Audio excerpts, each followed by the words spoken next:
Good evening and welcome to the August 18th Naperville City Council meeting. Roll call. Worley. Here. Gibson. Here. Holzhauer. Here. Jane.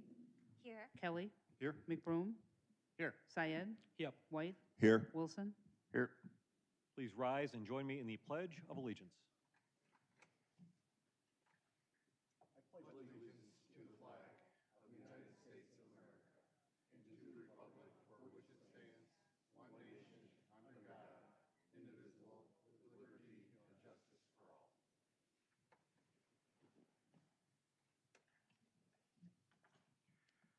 Our first item is public forum. I'd like to remind everyone of the citizen participation rules in the city's municipal code for speaking at city council meetings. Speakers are asked to present their comments in a respectful and courteous manner. Speakers should stay on topic and be cognizant of their words. Personal attacks on council members, staff, other speakers, or members of the audience are not allowed. If inappropriate language or comments are expressed during this meeting, you will be asked immediately to stop commenting. Also, for audience members, there is no cheering and no jeering. Actions such as applauding, cheering, finger snapping, booing, or any other noises during or at the conclusion of any remarks made by any speaker are not allowed. If this occurs, you will be asked to stop immediately. If it continues to persist, I will recess the meeting until the audience abides by the rules in our city code. No speaker should ever feel intimidated by the crowd. Audience disruption is meant to intimidate those speaking, and I will not allow it in the chambers. Audience members with signs, the signs must not block any other audience member's view. Speakers are given 3 minutes to address the council. To help speakers stay within the 3-minute time frame, we have a timer located on the side dais to your right. It will give the visual cue when the 3 minutes are expiring. This helps speakers conclude their comments in a timely manner without being cut off. The timer will buzz when it hits 0, and we will alert the speaker that their time is up. If a speaker's name is called and they are not in the room, we will move on to the next speaker and we will not go back. Speakers are encouraged to remain in council chambers until the conclusion of public forum in the event council members want to ask follow-up questions. Also, when your name is called, please come and have a seat in the first row. Mrs. Schatz, please call the first speakers. There's one written comment that was posted to the website. We have 12 speakers. The first 4 speakers are Ted Boulard, Teresa Huss, Joe Huss, and Richard Starr. If you heard your name called, please go ahead and proceed to the front row. And we'll start with Mr. Boulard.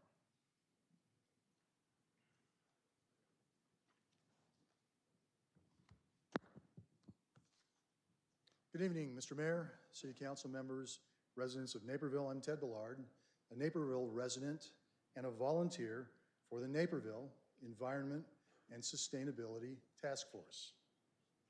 Regardless of the city's decision to end their affiliation with task forces, NES's commitment to serve the community and the city remains steadfast. Our mission to assist, inform, and advise Naperville residents, businesses, and the city on sustainability solutions and greenhouse gas reductions remain unchanged. In short, we're not going anywhere. Despite false assertions from an in-town pro-IMEA mouthpiece, we've always been and will remain focused on energy efficiency and greenhouse gas reductions from our existing buildings and from those we seek to develop. The energy we buy and the energy we generate and store in town, the natural resources we seek to preserve and to restore, sustainable transportation solutions such as EVs and safely bicycling and walking, waste reductions and waste recycling, our youth and their participation in local sustainability efforts. We commit ourselves to these actions because climate change is no longer merely a warning for the planet's remote regions and habitats. It is now an existential threat we are witnessing from our own backyards. Fact, flood warnings in town and flooding in Indiana this week were due to unusually energetic and therefore violent storms. Fact, wildfire smoke made breathing outdoors in Naperville hazardous this month. Fact, Illinois is now the leading nation in tornado touchdowns this year, and no one is even close. Obsolete and out of date, IMEA's claims of affordability, sustainability, and reliability ring hollow.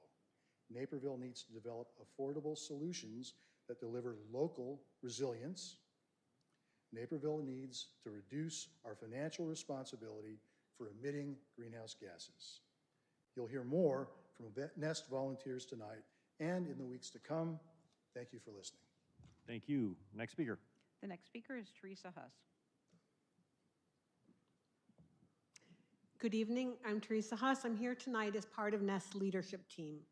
We are concerned with the process of the city's recent decision to sever ties with task forces.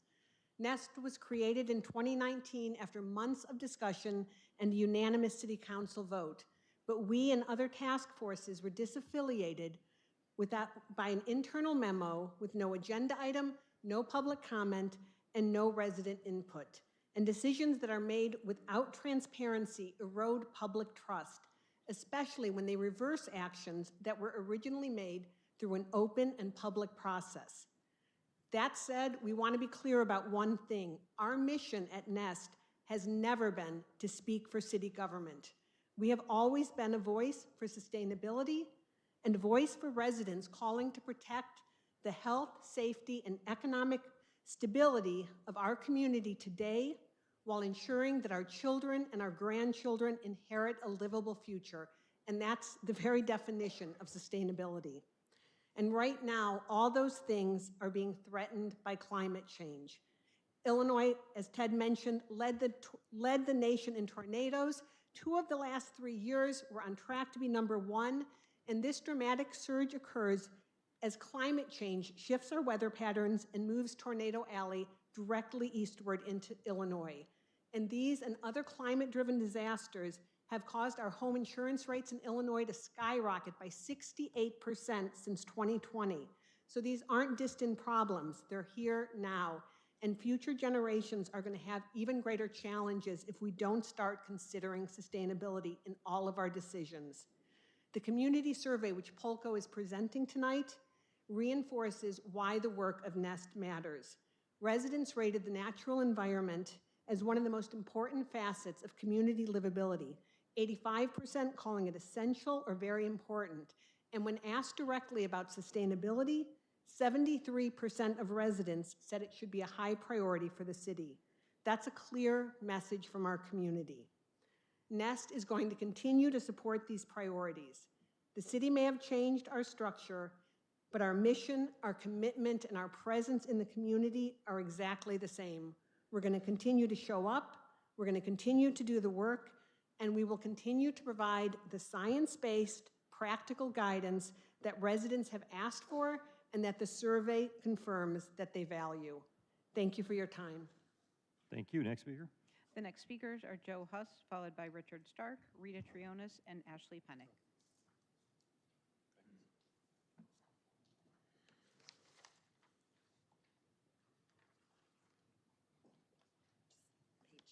Thanks, Linda.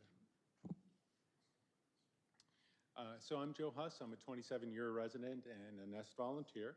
And tonight I'm going to propose an action that reduces pollution, that reduces electricity costs, and that improves local grid reliability. In 2025, you can see on the screen that we paid $114 million for electricity, and that's our largest line item expense. We have the opportunity to lower costs by as much as 10% under our existing contract. So I'm proposing that the city develop a business case for 2 methods to reduce costs and present it to the council. The first is a 10 megawatt battery that would provide services that we would sell and would also improve local grid reliability. The second is to enroll in PJM's demand response program, which pays customers for participating. Together, these contribute significant savings. So battery storage is no longer a niche technology. This chart shows that US battery capacity is averaging a 70% increase every single year for the past 3 years. And this growth shows how modern, low-cost, clean technology rapidly transforms the grid. The first opportunity is the 10 megawatt battery. Our analysis shows that it'll cost roughly $7 million with a payback of under 3 years. And that aligns with what the city manager said 2 meetings ago. It would provide value through selling grid services, and it would reduce emissions by lowering gas peaker plant usage. The second is to enroll in PJM's demand response program.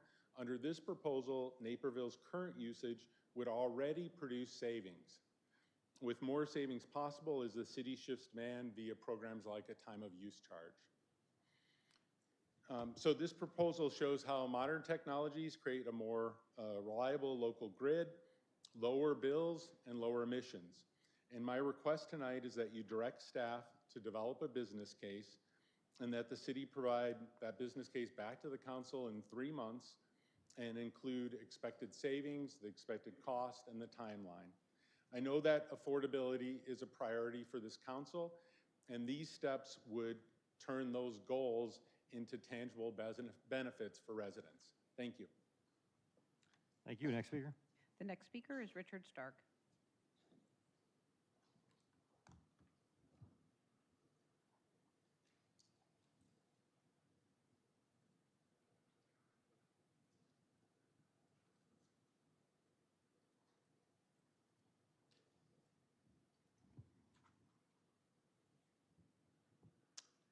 My name is Richard Stark, and I've been a Naperville resident for 8 years. Along with my partner, Mike Milano, I am working with Doug Krieger and city staff to develop the September 28th workshop. For this short presentation right now, I'd like to walk through the 5-step energy strategy development process that we use as our overall guide. You can see that on the screen here. On the left side is external diagnosis, where we identify and analyze major external risks and opportunities, specifically for trends that affect costs for energy, capacity, transmission, ancillary services, RECs, and reliability. This step answers the questions: what challenges must we solve, and what opportunities should we capture? Following this, in step 2, the guiding framework, we established the criteria used to select the optimal strategic path, and this includes an electricity vision statement and a decision framework. To clarify the difference between a vision and a mission statement explains what an organization does today and why it exists, while a vision statement describes the future the organization wants to create and long-term impact it aims to achieve. The proposed decision framework, which I shopped with most of you already, evaluates options across 4 key pillars. They are affordability and consistency, resilience and reliability, carbon-free energy, and value-added services. And we've added an overall category for the combined version of flexibility to evaluate the proposed solution's ability to adapt to future challenges. The middle step, step 3, defines the strategy components. We evaluate sourcing and demand management options to determine the best portfolio mix over time, formalizing the strategy into an integrated resource plan, or IRP. In step 4, the internal diagnosis, we assess the electric utility's current operational capabilities, identifying organizational strengths, resource gaps, and the investments needed to execute the strategy. And finally, in step 5, the governance structure, we evaluate the structural options for implementing the strategy, whether to renew with IMEA, or to join an existing one or form a new JAA, operate independently, or sell the electric utility. I will follow up with a separate presentation later tonight, outlining the proposed objectives and agenda for the September 28th workshop. Thank you for your time. Thank you. Next speaker. The next speaker is Rita Traonis, followed by Ashley Pennick, Bias Thakur, and Scott Lee. And if you've heard your name called, please move to the front row. Thank you. Good evening, I'm Rita Traonis, and regarding the proposed Naperville Ridge annexation and development, I want to say thank you to every member of City Council, Mayor Worley, and City Manager Krieger. Thanks to all of you for making time in your busy schedules to have meetings and calls with me and many of my neighbors. Thank you for being responsive, asking questions, and listening to the many concerns we have. Getting involved with the civic process can be a daunting task. For me and many of my neighbors that I've talked to, this has been our first experience with it. Ultimately, we're all just normal people with jobs and families trying to do what's best for our neighborhoods, our city, and our broader community. The DuPage Water Commission property and proposed development is a unique set of circumstances for all of us. Very rarely do we see public land being sold for private development around here. And since we don't have many forests left, we don't see many heavily wooded areas proposed for development either. For those of you who are unfamiliar with the eastern border of Naperville, or who haven't stopped by the neighborhood yet, I invite you to come and see it for yourself. It puts things in perspective in a way no diagram or satellite image can. After recent years of drought conditions, the summer has shown how powerful water is, and how lush and vibrant our sensitive native wetlands can be. And many of the recent storms remind us how fragile nature can be, how long it takes for a tree to grow, and how unsettling it is when a tree that's been long standing is gone. We really need to protect as many trees as we can. We've been Tree City USA for 36 years, and hopefully many more. And people really care about our woods and wetlands. The petition against Naperville Ridge is at 2,700 signatures and continuing to climb. Regardless of who has this property or what someone wants to build on it, the issues are the same. Over 2,100 trees, multiple sensitive wetlands, endangered bats, threatened birds. This is the kind of property that deserves to be protected, not developed. We're not so desperate for housing that we need to permanently destroy the few woods and wetlands we have left. I hope the City of Naperville will continue to work with citizens and will continue caring about our natural resources. I doubt anyone will ever show up at City Council and ask to bulldoze a neighborhood so they can make a forest. If we have an opportunity for conservation, if we have an opportunity for our government and representatives to work together for the greater good, I hope we take it. Thank you again for our previous and ongoing conversations, and thank you for your time tonight. Thank you. Next speaker. The next speaker is Ashley Pennick.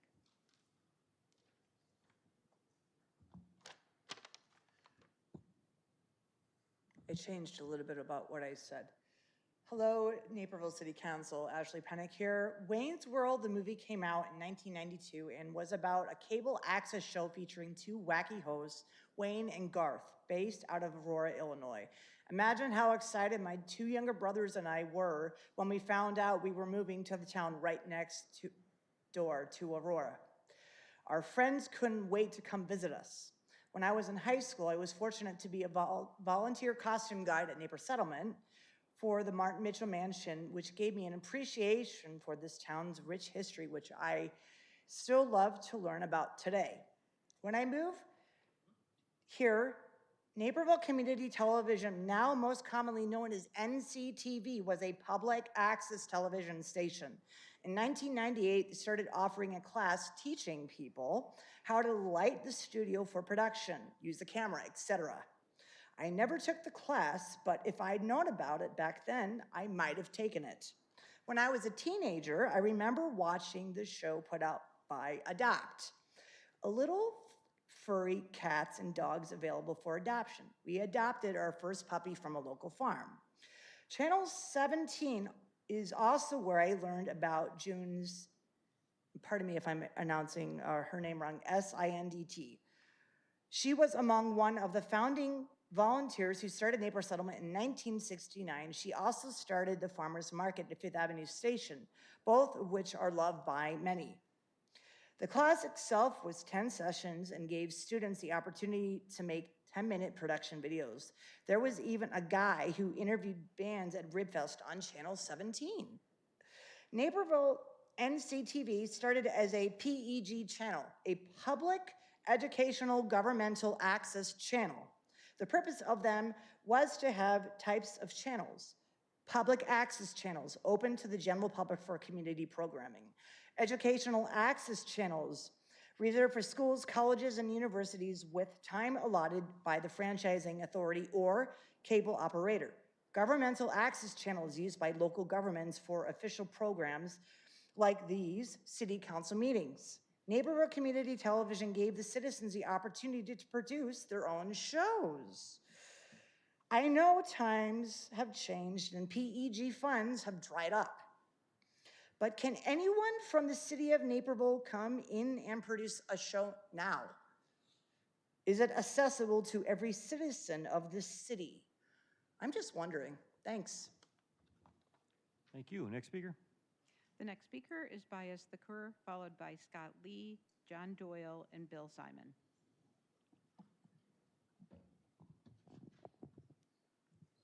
Good evening, Mayor and Naperville City Council members.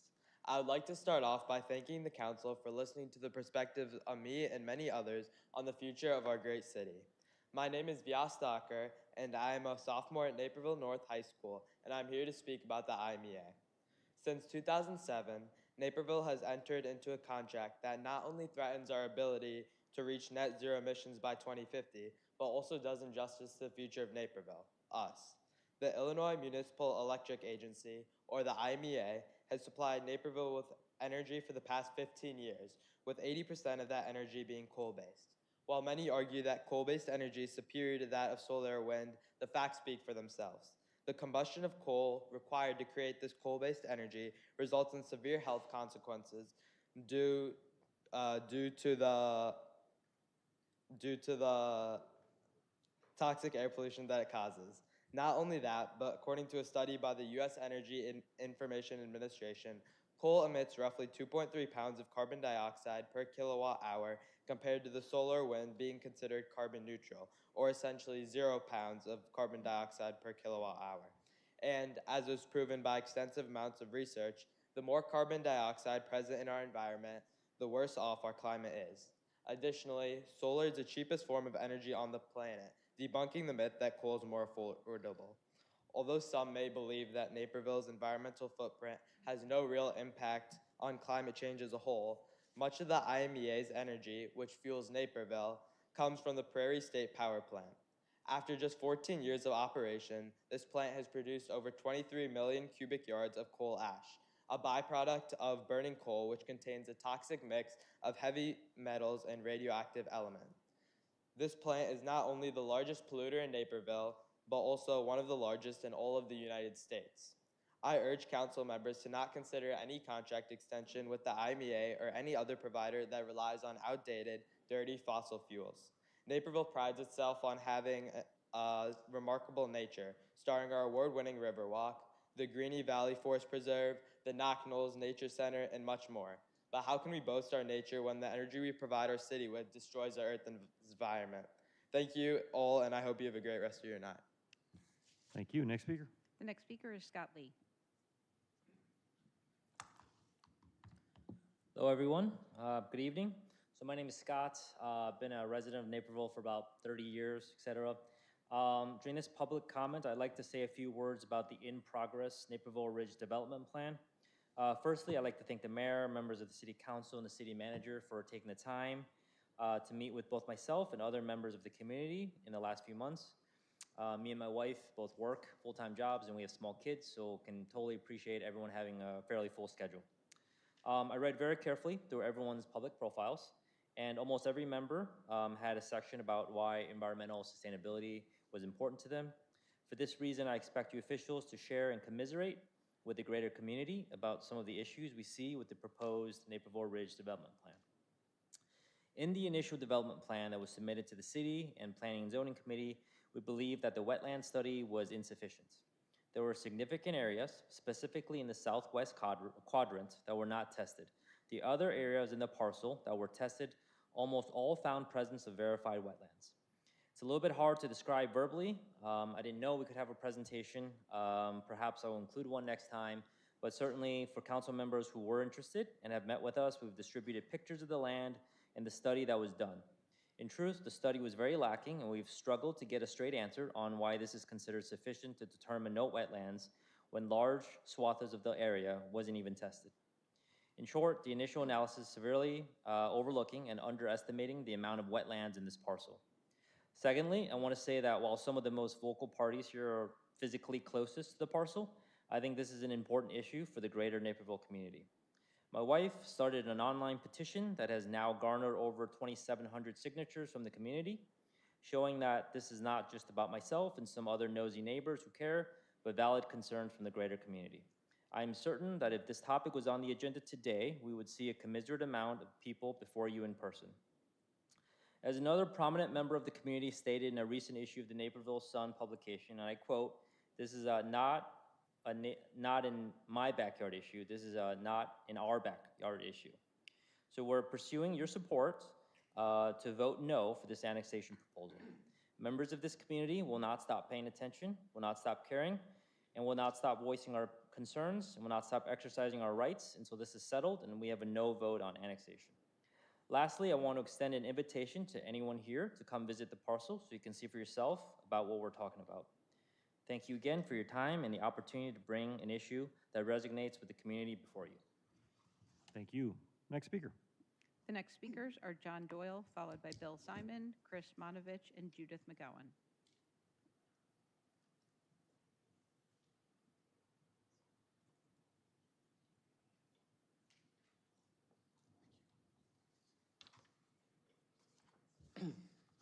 Right, John Doyle, Naperville resident, thank you. The reason I started looking into the finances of the electric utility is because I wanted to see how much it would actually cost for a recovery rider for the same low-income discount program that ComEd is legally required to offer to its customers. Here's the formula ComEd is using. I know it may look intimidating to some, but it's really just plugging in 12 variables and doing some pretty straightforward math. When you plug in our numbers, you learn that all it would cost to provide affordable electricity for everybody in Naperville is $3.20 a month. That's it, 10.5 cents a day. And that's assuming we had 100% participation of all 10,000 households that would qualify for this program. This is the cost of affordability. The problem is, now that I've seen the history of bad rate design and poor financial management, I no longer feel that it's reasonable to ask for $3.20 a month, knowing that our rates still have so far to climb. This is what I'm talking about when I say bad rate design. Why are we okay with rates that, according to our consultant, under-recover costs by over 20% for residential customers? We paid this consultant $100,000 to tell us this. And when we asked the staff about it, we were told the gap is real and that we're anticipating additional rate increases to close the gap. I very much agree, except for we don't only have to close the gap, we have to make up for the gap for the past 5 years. So our recovery will not be done in 2030. We also asked, why are we okay with suboptimal operating incomes and significantly reduced cash balances compared to the consultant's recommendation? And when we asked this, again, staff said it's okay because any shortfalls could be covered with the full backing of the entire city government. Well, if using the backing of the entire city government is an option, then I have another proposal. I still want you to give us a low-income program that's at least as good as ComEd's program is. Personally, I think eligibility should be based on AMI or maybe even MIT's living wage data, not federal poverty level. But at this point, I'll take anything you guys will give me. Sometime next year, move $7 million from the full backing of the city over to the electric fund. That should be enough to cover the full cost of 100% participation for the first year of this program. Problem is, we're not going to have anywhere close to 100% participation. So this $7 million is going to last several years for this program. And when the year finally comes that is projected to run out, you can then choose how you want to replenish it. We can either have a rate tariff like ComEd does, or maybe you'll see there's an appetite just to keep funding it out of the general fund.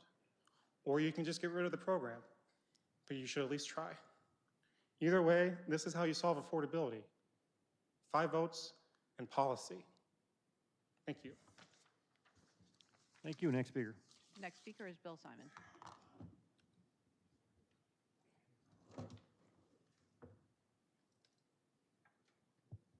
I'll go ahead and start so we don't hold up the process. Good evening, I'm Bill Simon. I'm here with Naperville Preservation, Inc., and I have some really great economic statistics for you. I will read them out while the slides are up. Thank you very much. Got it. So 116,000 new jobs, $6.8 billion in investment. A little closer to the microphone, sir. Oh, sorry. We can't hear you. $1.8 billion in tax receipts for communities. So I'm getting you thinking, what am I talking about? I'm talking about historic preservation. These are figures from a Rutgers study, and it was publicized by the National Park Service from 2024. So those figures, 116,000 new jobs, $6.8 million in rehabilitation investment, billion, and $1.8 billion in tax receipts. So how are we doing in Naperville? Now, we all know, we all love the historic downtown. It's a wonderful place. But how do we do when we compare ourselves to comparable cities and towns? So in Naperville Preservation, we have done a historic preservation plan, And there are four main areas of comparison that we're highlighting here this evening. First, a controversial topic, and that is landmarking without the owner's consent. In our study, we found that 18 of 30 communities do not require owner's consent to landmark a property. So why is this important? Well, temporary property owners do not always have the interest in preserving properties and communities, these historic assets that communities have. Number two, number of landmarks by city. Now, we have 6 in our city, 6 wonderful local landmarks, but we are actually one of the lowest in our study. So if you look on this graph here, that first tick mark is 50 landmarks, and you can see that there are several that are around 75 landmarks per municipality. Then we have a few that are outliers that are really doing a great job.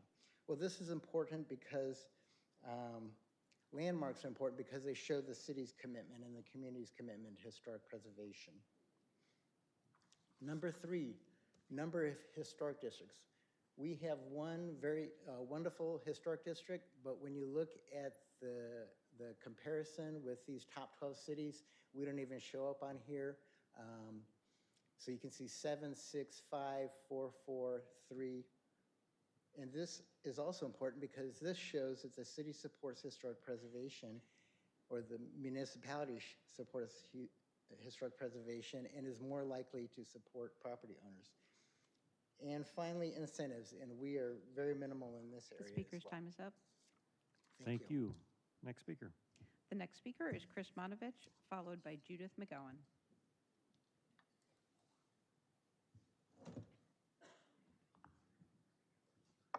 Hello, Mr. Mayor and City Council. Thank you so much for being, my name is Chris Monovich. I moved here 28 years ago with my wife, Kim, and we know that you represent the stewards of our community. We very much appreciate that. We were brought here by the allure of the top schools in the state, oftentimes tops in the nation, #1 place to raise your kids, all the great outdoors that Naperville has to offer. It was mentioned earlier, the Riverwalk, which brought San Antonio and being able to be outdoors to our doorstep, being outdoors at our numerous ball fields, at our parks, whether it's Will, DuPage, or City of Naperville. All these things brought us here, and it really worked. Great place to raise children. For those of you that still have children in 203, 204, my 2 sons at the time were 4 months old and 28. Now they have 4 graduate degrees between them, and they're happily employed. So Naperville works. This past summer did not work. It's more apparent than ever that climate crisis, not climate change, not just global warming, climate crisis is upon us. The world is on fire. We felt that very definitely from the fires in Ontario, the fires in Minnesota. And it wasn't just the fires of a few years ago where it smelled like a campfire outside and there's a little bit of gray. This was biblical, wasn't it? I mean, we're talking about yellow skies, blotted out suns, and it smelled like the whole community was vaping. It was toxic. It's bad stuff. We couldn't get outdoors for days. This is our new normal. All we have left is mitigation. This is here to stay, this climate. This brings me to why I'm here today. After 37 years with a major corporation, 90,000 employees, where I received world-class training on leadership, management, project management, I'm retiring next week. And I've been preparing myself of where do I want to put my energy. It was with the Sister Cities Commission a few years ago under Mayor Pradle and under Mayor Chirico. And I look proudly to the people of Nest, and that's where I'm going to spend my time, because what do? They advise this community. They make your jobs easier by breaking down the hard data and hand delivering it to you so that you can make the decisions. It's always been an advisory and nothing more. I'm going to throw the rest of my life into this because there's never been a more pressing issue than the one that's at our doorsteps right now. But despite differences of opinion, we can all agree Naperville is great for so many reasons, but also because of our outdoors. Whether it's because we're coaches, we want to be outdoors with our kids. I coached baseball, I coached soccer. whether there's Girl Scouts or Boy Scouts. I was an assistant scoutmaster for Troop 597. All these things Speaker's time tell is us up. that we want to be outdoors, and Thank we you. need to vote against IMEA contract extension. Thank you. Thank you, sir. Members of the council, we've hit the 30-minute time restriction. We have one speaker left. I'd like to ask for a motion to get through the last speaker. Is there a motion? Councilman Kelly? So moved. Is there a second? Second, Councilman White. All those in favor sign aye. Opposed? Okay, call the next speaker. The final speaker is Judith McGowan. Good evening, Mr. Mayor and City Council. My name's Judith Heather McGowan, and I am a Naperville resident of 34 years. As Council receives the last of the electric utility options presentations tonight and moves ahead with its September workshop, I wanted to provide my input as a resident and vested property owner and ratepayer. I, along with an ever-growing and aware contingent of fellow Napervillians, advocate resumption of negotiations with IMEA, both for contract extension and renewal. The decision in February to pause negotiations was unfortunate, but the pause and the review workshops have yielded a benefit that all should agree on: an exponential increase in resident engagement on the issue of and the future of Naperville's electrical utility and supply. I've learned a lot since becoming engaged on this issue, and the decision and the path is clear. IMEA is the way, and it's that simple. I'm finding so many of my fellow residents feel the same way, and most have no idea of the radical changes that could have quietly been executed by activists that most of Naperville residents don't agree with. What's concerning to me, however, and I say this with the utmost respect, is that there's a lot of people in this town who feel like City Council isn't open to even listening to them, and they're not feeling heard. It seems like Council is beholden to activists who operate in mis and disinformation. Here is my ask: stay true to the NEU mission statement to provide reliable, quality, responsive, and cost-effective services for its customers in support of the health, welfare, and growth of the city. Yeah, and don't go changing that mission statement to suit the whims and the feelings of activists whose objectives run counter to the NEU and the city's mission statements and the best interests of Naperville as a whole. Please know that a growing number of residents are seeing through the alarmism and the gaslighting, and it's apparent to me that opponents of the IMEA status quo present one-sided and inaccurate information, be it the source of Naperville's power, the viability of wind and solar, and the latest litigation risk associated with IMEA. Would someone at the dais please ask for the qualifications of the proponents of such legal risk assessments? As a lawyer, I'd kind of be interested to know more on the background of that one. My summer power bill and solid electric service make me grateful that IMEA provides Naperville with reliable, quality, and economically sound power that drives our lives and our livelihoods, including that huge contingent of residents who work from home, including myself. Let's keep it that way. Thank you. Thank you. Any more speakers? No. All right, our next item up is the council public forum. As a reminder, per the code, council members have 3 minutes to speak during public forum and can speak up to 2 times. I'd like to start by thanking our city team members, everything from the Public Works, Police, Fire, Electric Department, and all the other departments for their continued work on the storm last week and all the storms that we had over the summer between these meetings. As a reminder, the citywide brush collection started yesterday, and that's for loose branches and larger tree debris.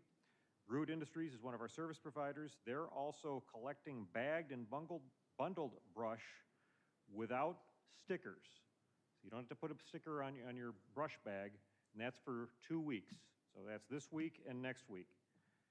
And as a reminder, a cleanup of this scale, it will take time, and I ask for residents to have patience as we continue to clean up from the most recent storms and what we might even be getting a little later on tonight.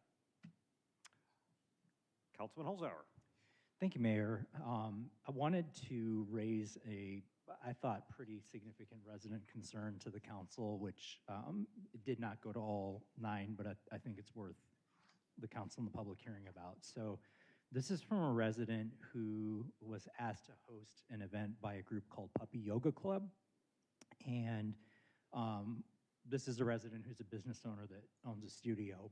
But essentially, when she did research into the organization, she found that this is a group that in a lot of ways appears to be evading the puppy mill ordinance by getting commercially sourced dogs, bringing them in for what are purported to be yoga classes. And the particular organization that she cited has been, docked numerous times for animal abuse violations and also for just not paying licensing fees, taxes, things like that in other cities. Just all kinds of negative press about the specific organization. According to this resident, this is a group that's been meeting in Naperville on an almost weekly basis. So I was hoping maybe Mr. Krieger could comment on ways the city could look into it, if you would need legislation from us to address it. Like what could we do to make sure this doesn't happen in Naperville? Mr. Krieger? Thank you, Mr. Mayor, and thank you for the question. You had brought this to our attention, I think originally like 3 months ago, and our animal control division within the police department went out, did kind of an initial investigation for further work. If there were like a show of hands by council, we could send it back to animal control for further investigation. Oh, may I follow up, Mr. Mayor? Go ahead, sir. So a concern I have is if our current ordinance doesn't really cover the organization, but they're getting around the ordinance, do we need to amend the ordinance? Go ahead. If based on what they're doing, we will also look at other communities to see see if we can locate someone else who has put something in place that can be enforceable based on their current operation. Okay, thank you. Then what I'll plan to do in new business is ask for staff to make recommendations on how we could address this issue. Thank you, Mayor. Thank you. Councilman White? Thank you. I'll emphasize as well the storm damage. A lot of folks are taking vacation. I know I've been on vacation, come back, and I've seen a lot of the storm damage. And I'd just like to commend our public works folks for getting out there and really doing a great job taking care of this. I'd like to also tell the public to make sure if you have downed trees, limbs, I still see them out there, make sure you come up on the net and let folks know, let the city know that you have these issues, and we'll get someone out there. There's a backlog, I'm sure there is, but don't just assume it won't happen. So please make sure that we're addressing that. A couple of other things. I wasn't at the council meeting. I phoned in back in July, and I just wanted to commend the volunteers that are part of NEST. You guys have really done a great job. You get stuff thrown at you all the time, people giving you a hard time. I really appreciate the work. It's a lot of dedication, a lot of time spent educating council members and the public as far as things that are going on in our community from a sustainability standpoint.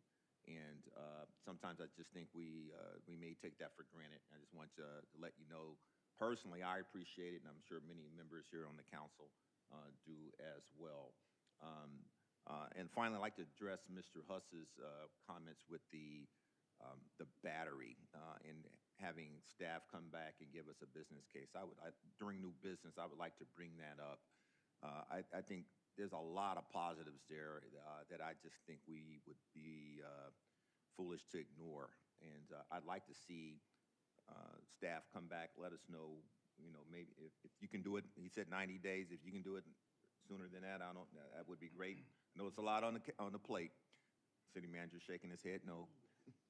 But I think there's a great opportunity for us to really reduce costs here for our energy without even having, and we're discussing IMEA and contract extensions and all that. Even under our current form, I think we have an opportunity here to reduce costs for residents. So I will be bringing that up in new business, asking for hands in the air. Thank you, Mayor. Councilman McBroom. Thank you, Mayor. First of all, a lot of comments about IMEA, and just wanted to just make something clear. There is no IMEA offer on the table right now, so it's been withdrawn. So lot of the talk about don't resign or do resign. I think Mrs. McGowan, Judith had it correct, encouraging us to try to renegotiate, if they'd be willing. So that's kind of where the status is. And tonight we're getting presented the fourth option. And I think at some point we need to, maybe kind of play along with IMEA's that ship has sailed. And we need to look at one of those four options. And, there happens to be more urgency on some of those options than there would be on, in my view, with the IMEA decision. So as far as Mr. Huss, I'm not going to drag you all the way back up here, but you can just nod. Your suggestion, I'm assuming you think this is something we could do with our current arrangement with IMEA, is that? That's correct. Okay, all right. So, I'm always about looking at ways to save money. So if you think there's something there and look at it, I probably support that.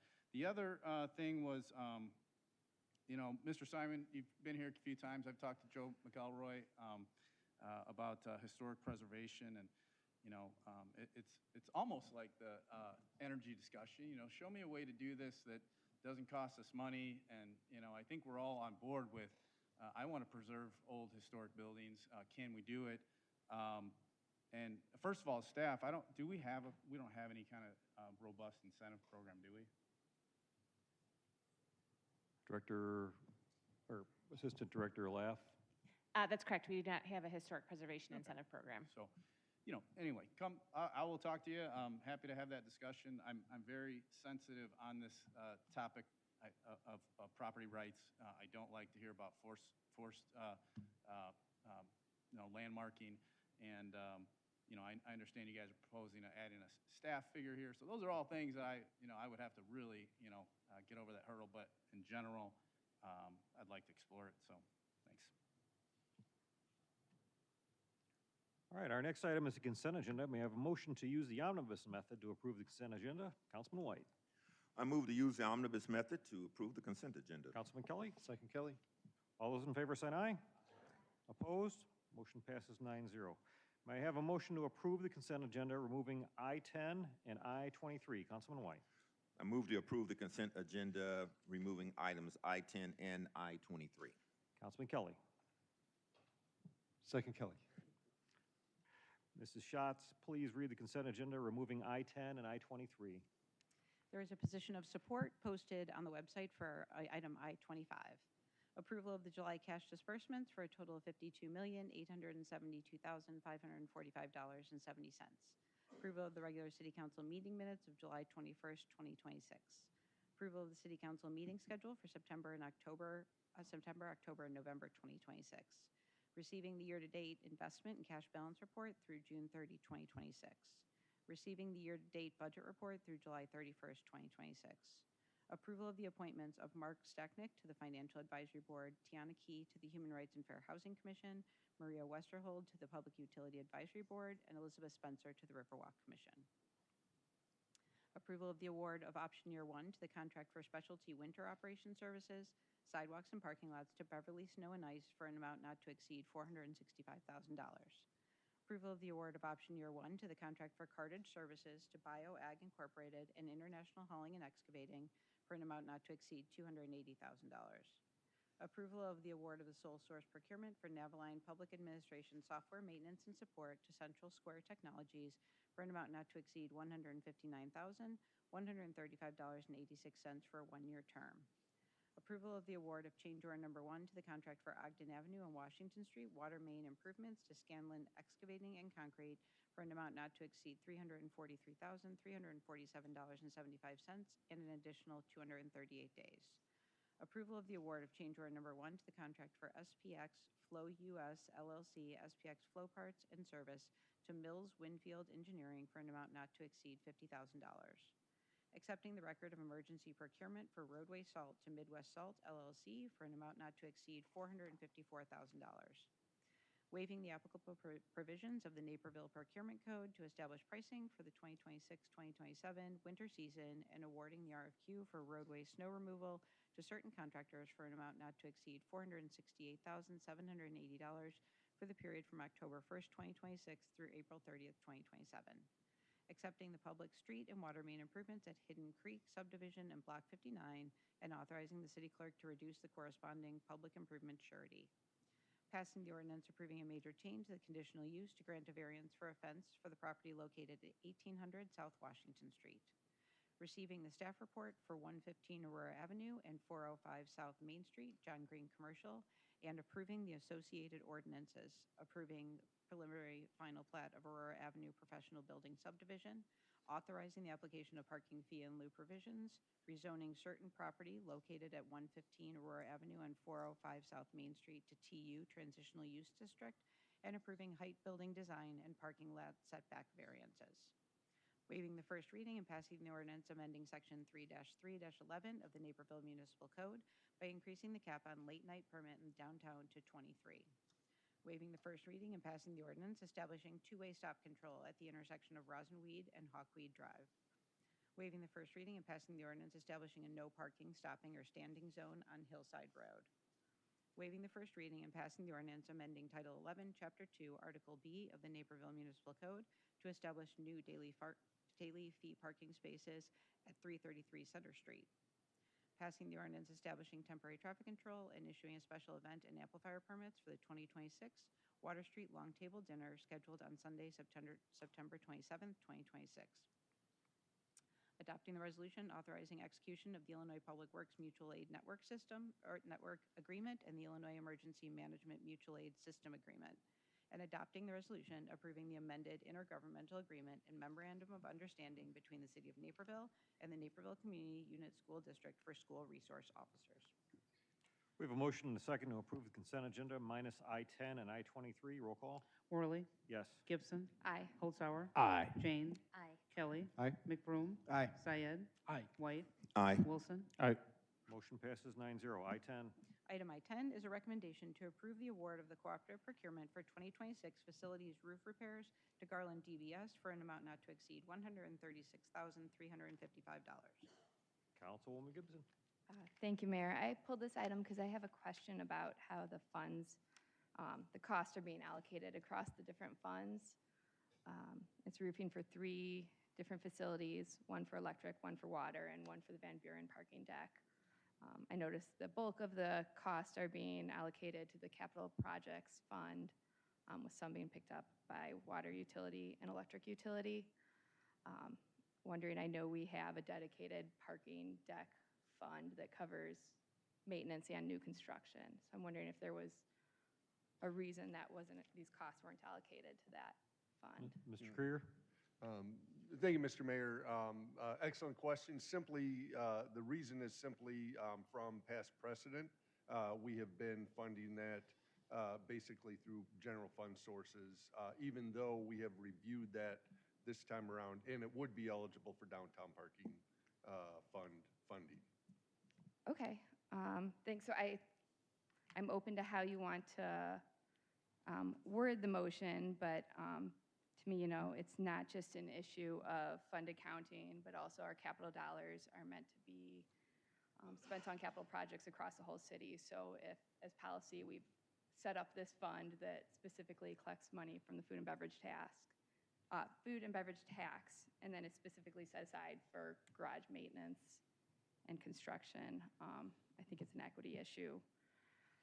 So I'd like to ask staff if we could reevaluate to see if those funds are more appropriately, should be coming from the downtown parking garage fund.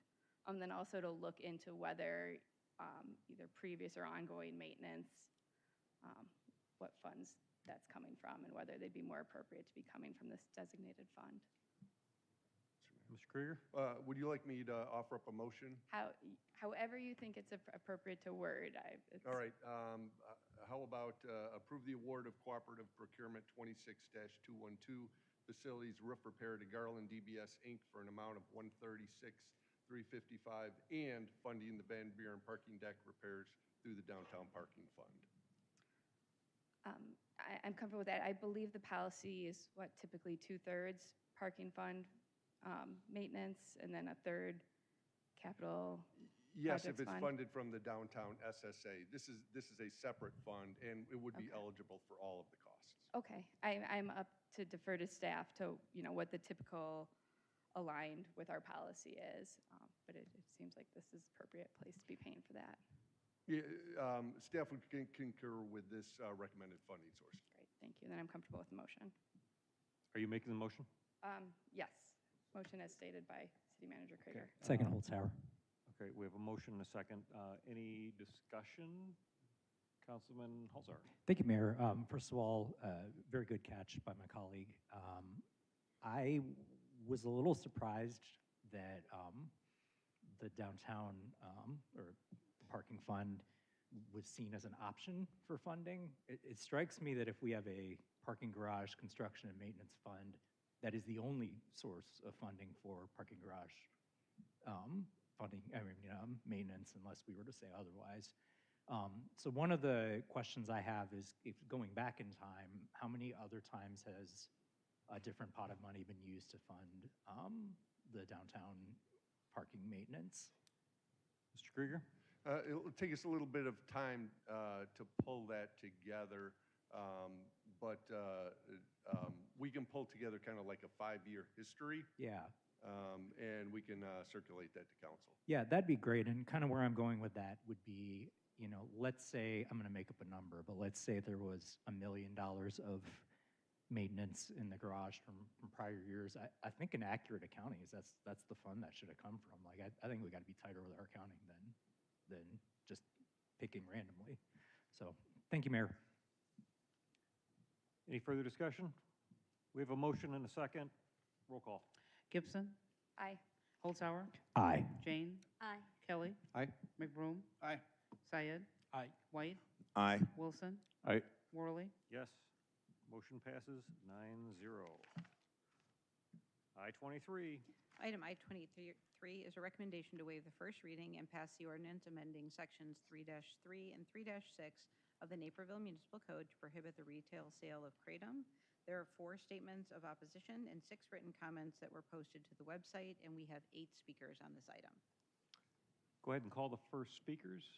The first 4 speakers are Colin Jubarik, Kelly Douglas, Ari Bernstein, and Michael Fasano.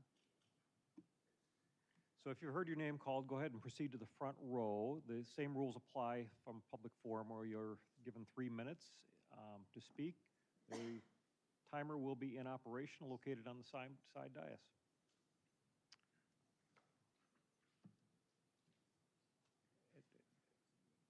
The first speaker, Colin Jubarik.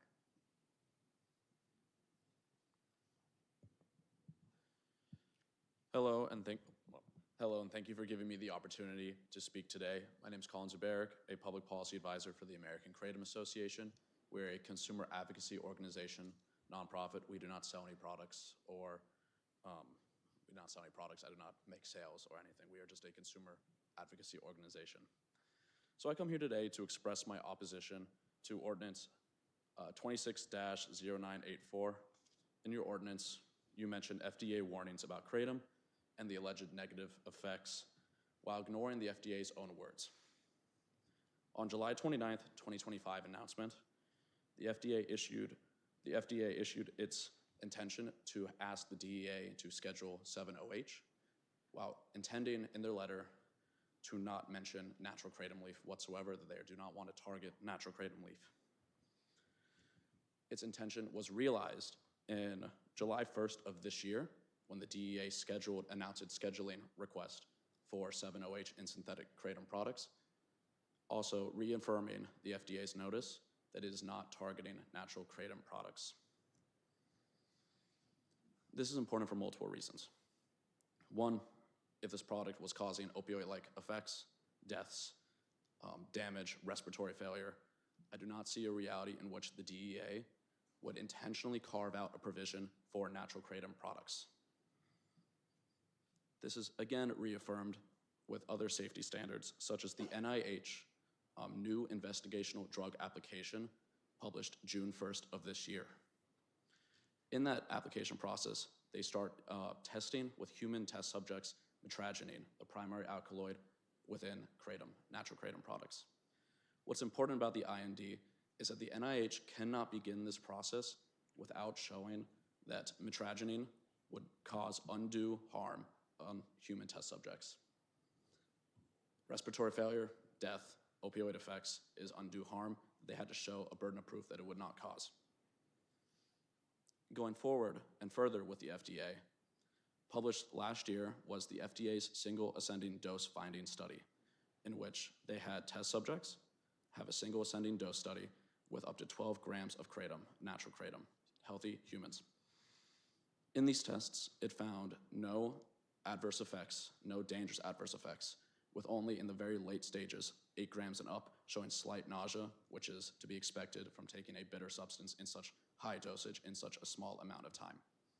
In all these studies, it showed that kratom, natural kratom, did not produce any sort of undue harm, danger to the patients, to the tests, to just regular consumers.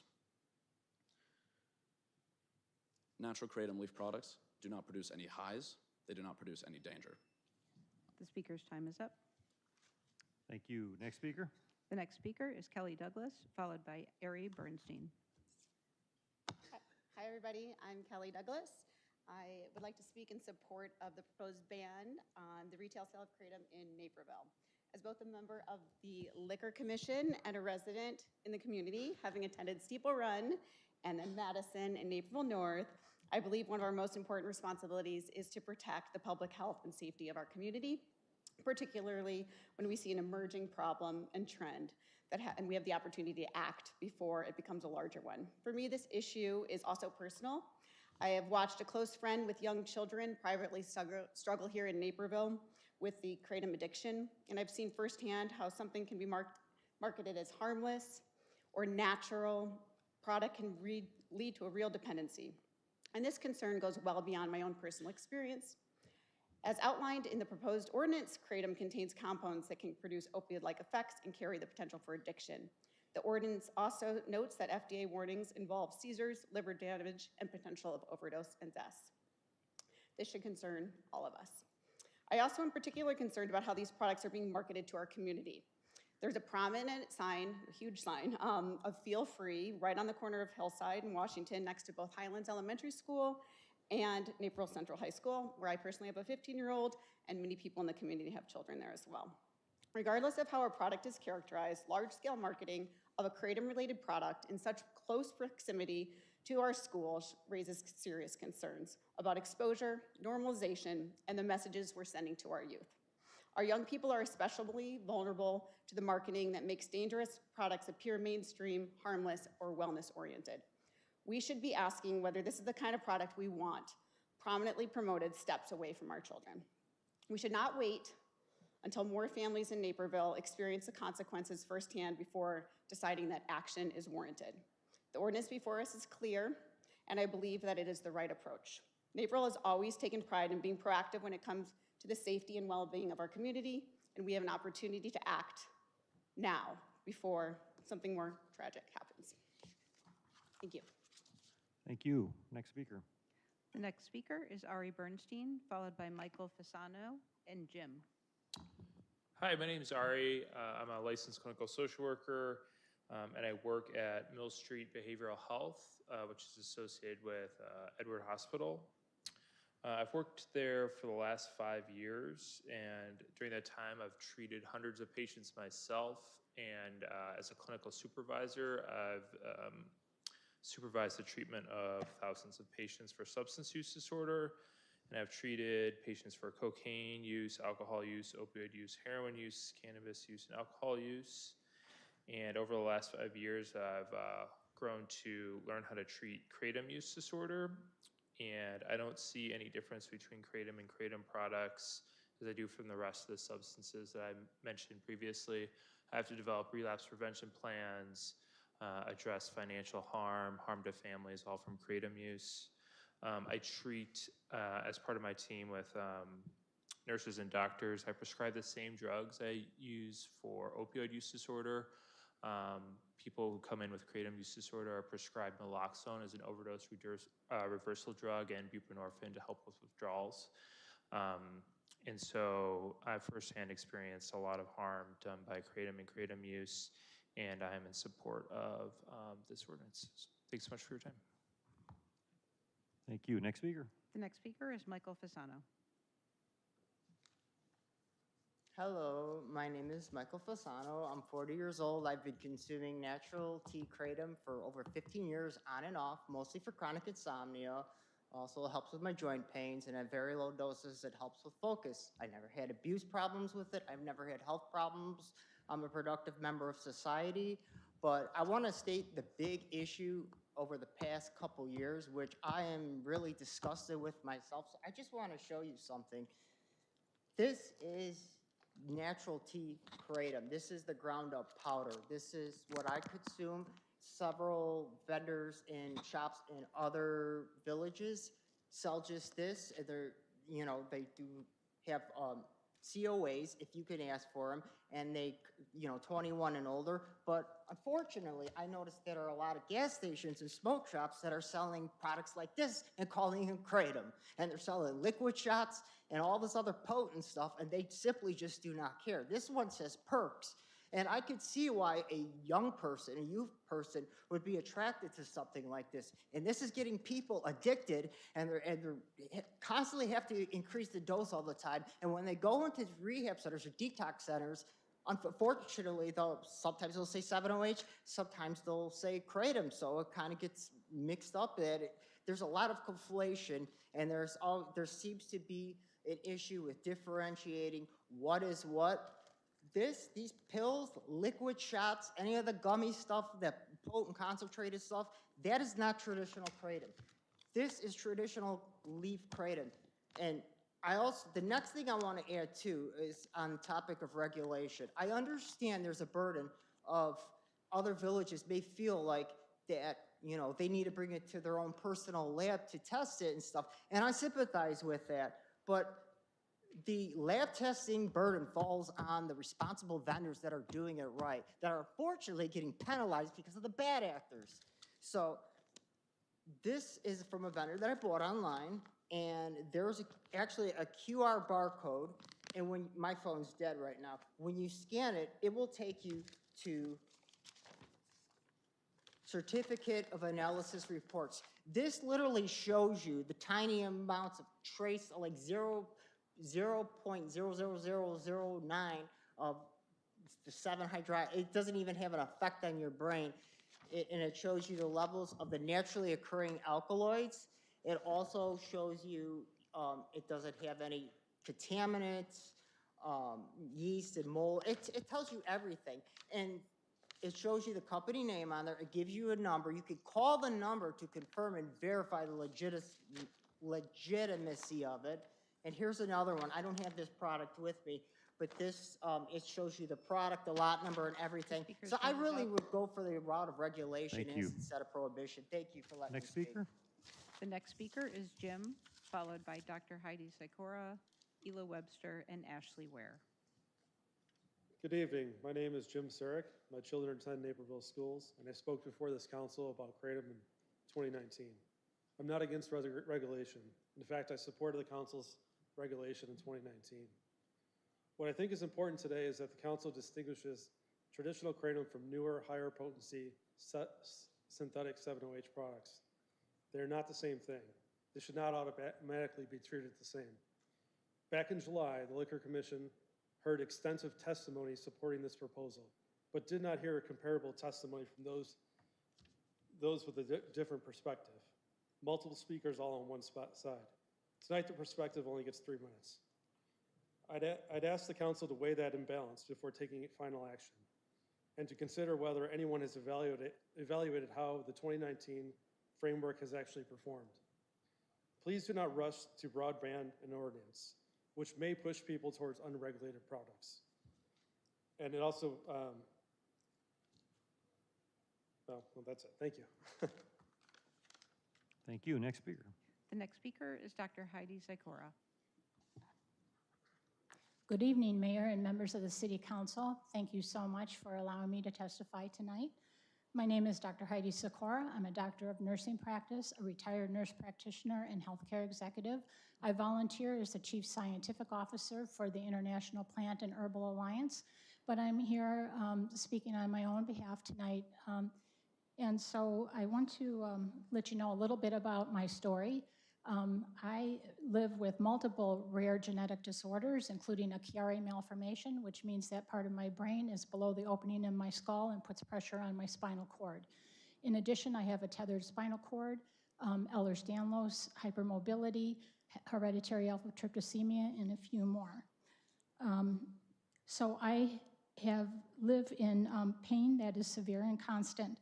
I tried every pharmaceutical option known, and unfortunately, they didn't work, and some caused serious adverse events that made them unsafe for me to continue.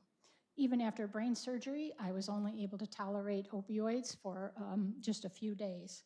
7 years ago, I tried natural kratom leaf. It doesn't eliminate my pain, but it reduces it to a manageable level so that I can exercise and stretch and maintain my health. It does not cause sedation or impairment. It actually improves function without any kind of intoxication. But my own experience isn't why I'm here. It's what compels me to speak publicly was seeing the difference that it made for others, especially a disabled Gulf War veteran friend.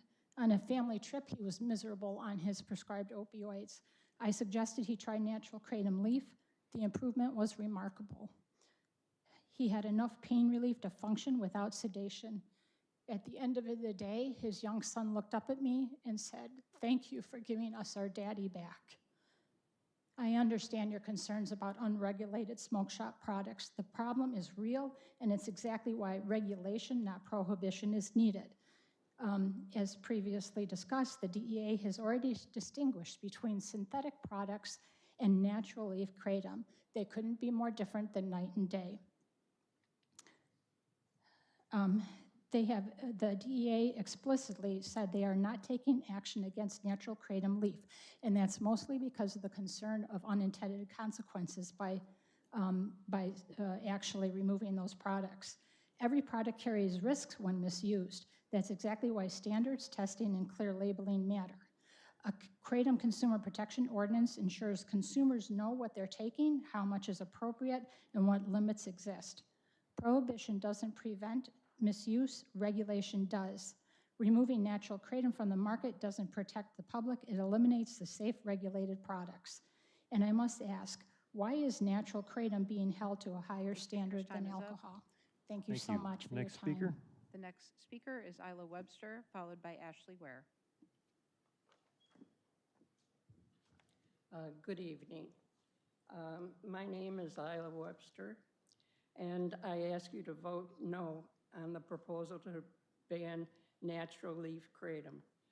Thank you for the opportunity to speak about my experience with kratom. I have been living with pain for many of my 93 years. Most recently, I had a fall, which resulted in a double fracture of my left wrist. When I returned home from the ER, I was able to take kratom, and my pain went from a 9 or 10 to a tolerable 4 or 5 within 45 minutes. I cannot take anti-inflammatories due to GI bleeding from Motrin. I have lipedema in my lower body, which is very painful. I am prone to epicondylitis in both elbows and bursitis in both shoulders.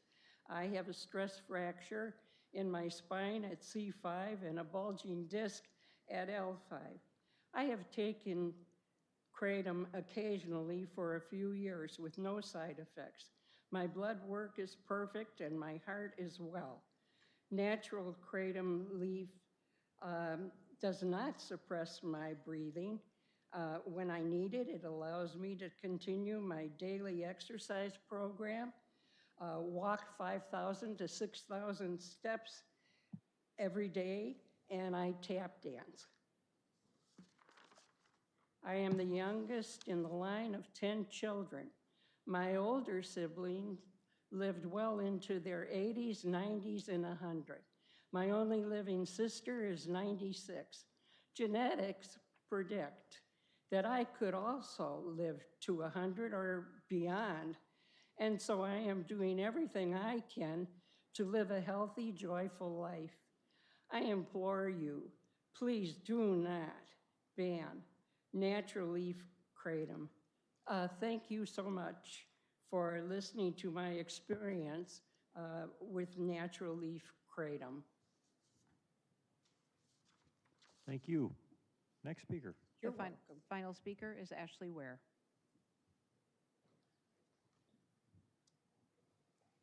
Hi there. Thank you so much for allowing me to speak tonight. I am just here really to share my story and my experience very briefly. Again, I got addicted to Feel Free. It has kratom and kava in it and a very little amount of 7-OH, which I found out at the last liquor commission meeting. And I found Feel Free on a health and wellness podcast, thinking it was something that was actually going to give me health benefits. And I'm a mom of 4. I was tired of drinking wine every night and waking up hungover, so I thought I had learned everything that about the product from the founder who claimed he was sober for 20 years. And I ended up 2 years later, April 15th, 2025, in a detox unit at Edwards. I was having horrible heart palpitations. I was having panic attacks. It made my insides so sick. My skin was turning a green color. I was throwing up all the time. I was taking the amount that was suggested for about a little over a year and a half. And then as my body got more addicted to the Feel Free, I drank more, and within like 3 to 4 months, I was fully addicted and extremely sick. I thought I was gonna die. So I checked into Edwards, and they treated me like a heroin addict, and that completely freaked me out. I'm typically really healthy. My blood work came out completely fine, and they basically said I was okay, but the withdrawals were completely insane, and I wouldn't wish those on anybody. I'm really here to talk to the people that see this Feel Free and think it's a natural herbal supplement that gives you energy. The marketing is just really confusing. It doesn't seem accurate, and the billboards in Naperville are getting bigger and bigger. And if I'm going into detox and they're treating me like a heroin addict, why are we putting big billboards in our community with the Feel Free? To me, you might as well put up heroin and cocaine or opioids. I don't see the difference if people are getting treated like that. The withdrawals, again, were just horrific, and I just worry about the kids, the parents who are getting on this by accident, the kids who are bringing this home to their parents. A lot of them don't have the brain receptors of addiction, but they're getting hooked on it still. So thank you. Thank you. Any more speakers? All right. I'd like to direct question to Chief Aries with regard to your experience from the law enforcement side here in Naperville, and Chief Pucknitis, if you have anything to weigh in on as well. But we'll start with you, Chief, regarding this particular issue. Sure. Thank you, Mr. Mayor. What I can tell you is if you look at the data, I would classify this more as a public health and consumer safety issue than I would a crime issue, and our data plays out that way. What I would draw attention to from the police perspective and where it lines up with the public health perspective is in the last 4 months, we've had 4 overdoses, 1 fatal, that the coroner did attribute to kratom usage. 3 others, and then we had another mental health related call where someone was taking kratom. So we are seeing the call. So again, not necessarily criminal. We've had some theft cases where kratom is being stolen from these shops. But again, this is more a health concern and community safety concern from what we're seeing, and I think our partners next door are seeing as well. Could you comment as far as the trend this year versus in the past? Yes, and I had some data pulled up earlier. The last 2 years, the incidents we've had where we've seen Kratom coming up, whether it's again from the public health perspective or the thefts, are outweighing in 10 years, the last 2 years are much higher by themselves than the last 8 prior to that. Is that what you're asking there? It does. Yep. Thank you. And then Chief Pucknitis, do you have anything? Sure, Mayor. Mark Pucknitis, Fire Chief. You know, on the fire side, we see a lot of overdoses. We see a lot of substance abuses for various types. The Kratom doesn't necessarily rise to any top of the list. We haven't been alerted by our people that we have seen a high call volume from Kratom itself, but we do see overdoses of a variety of types. But I wouldn't say that Kratom specifically is has gone up in any type of trends that we've seen. Now, I'm not saying that's not a problem, but from a response aspect, we have not seen a significant increase in any of that. Thank you. Councilwoman Jane. Thank you, Mayor. First, I just want to thank all the speakers today who came up and shared their stories.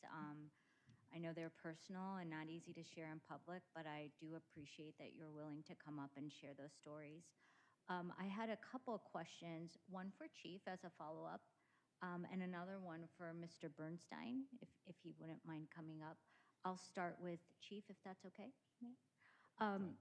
Chief, for the incidents that have occurred recently, do we know, there seems to be this distinction, at least right now, between the synthetic forms of Kratom and its natural forms. Do we know of the cases that came to your attention, what the source of that overdose may have been, the natural form or a synthetic form? Is that Chief Ferries. Yeah, I do know the coroner's report used the word need a health professional. Mitragynine, but did have Kratom in parentheses in the report from the coroner, in the police report for that overdose. And that is referenced in another one of my cases. So to get specifically into the labs on what those substances were would be difficult. Okay. Yeah. Thank you. And Mr. Bernstein, thank you so much for coming. No problem. I couldn't decipher whether if you could comment on your experience in treating those patients and that distinction that I asked Chief about, whether through your experience and observations, if you found a trend between the natural form or a synthetic form. Oh, yeah. So I would say a majority of the patients who are coming to treatment are using the synthetic form of Kratom. It's been a long-standing history that people with opioid use disorder have, in the substance use disorder community, in like more of the severe substance use disorder community, Kratom is often taken by people with opioid use disorder as it's kind of like a straddling the fence between something that helps their withdrawal or an intoxicant at higher doses. My concern is primarily the synthetic, for sure, and at the same time, it's difficult for me to, I think, endorse the sale of leaf at tobacco shops. And our big problem with synthetic Kratom is that once it's tested, we're seeing not a good capacity for what's being marketed as what's actually in the product. And being able to distinguish what's a pure leaf versus what's that product in a tobacco shop seems very difficult to regulate. And that's my concern. But to answer your question, it's the synthetic that we're seeing, that people are going back 3 times a day to smoke in tobacco shops to spend $30, $40, $50 each time, up to $150 to $200 a day, that I'm treating in my day program and we're having to do detox at the hospital for. Thank you so much. You're welcome. Councilman Holzhauer. Thank you, Mayor. Agree with Councilwoman Jane's comments that anyone who came up and shared their personal story, whether it's about pain relief or addiction, that is a lot of bravery. Thank you for making it out here. I was particularly moved by, actually, let me just start with, I did some research, regarding this issue. A colleague brought some stuff to my attention. I called our state rep because I know that Illinois is looking at a ban right now, got some perspective there, and frankly talked to some people that just have personal experience with it, just to kind of pull as many opinions as I could. Something that I really resonated with was actually Ms. Ware's comments when she was speaking earlier. So, my first job out of law school was I was a prosecutor for 4 years in the Air Force JAG Corps, right? After that, I was a defense counsel for 2 years. And so the time in our history was like 2007 to 2014. And if you know your history with drugs, that's the time when people were starting to ask questions about what were then legal sort of gray areas. Like, hey, do we notice that there's some doctors that are prescribing an awful lot of Percocet or OxyContin or whatever? It's kind of a gray area. Let's just let it slide for a while. Or, hey, there's these like new gray area drugs out there which can be helpful for some people. Spice was one of them. Bath salts, very famous case. I actually heard about bath salts before people knew they were bad. I heard about them in the debate context of maybe we should let these things slide for a little while. I have represented on the defense side many clients who have stories like yours, Ashley. Young people, Benny can attest to this, he was in the military. A lot of these people still are struggling with addiction in the year 2026. I feel like if I could go back in time, my plea to the policymaking community would have been, let's slow down a little bit, let's learn, and frankly be a little more restrictive. And I think particularly the fact pattern you have here, where it's like tobacco shops that are selling things that it's really hard to judge the purity on. The FDA doesn't even regulate this. It reminds me an awful lot of the stuff that I saw 20 years ago, and I'm going to vote to approve the staff recommendation. Thank you, Mayor. Councilman Syed. Thank you, Mayor. So thank you to all the speakers who came and spoke today.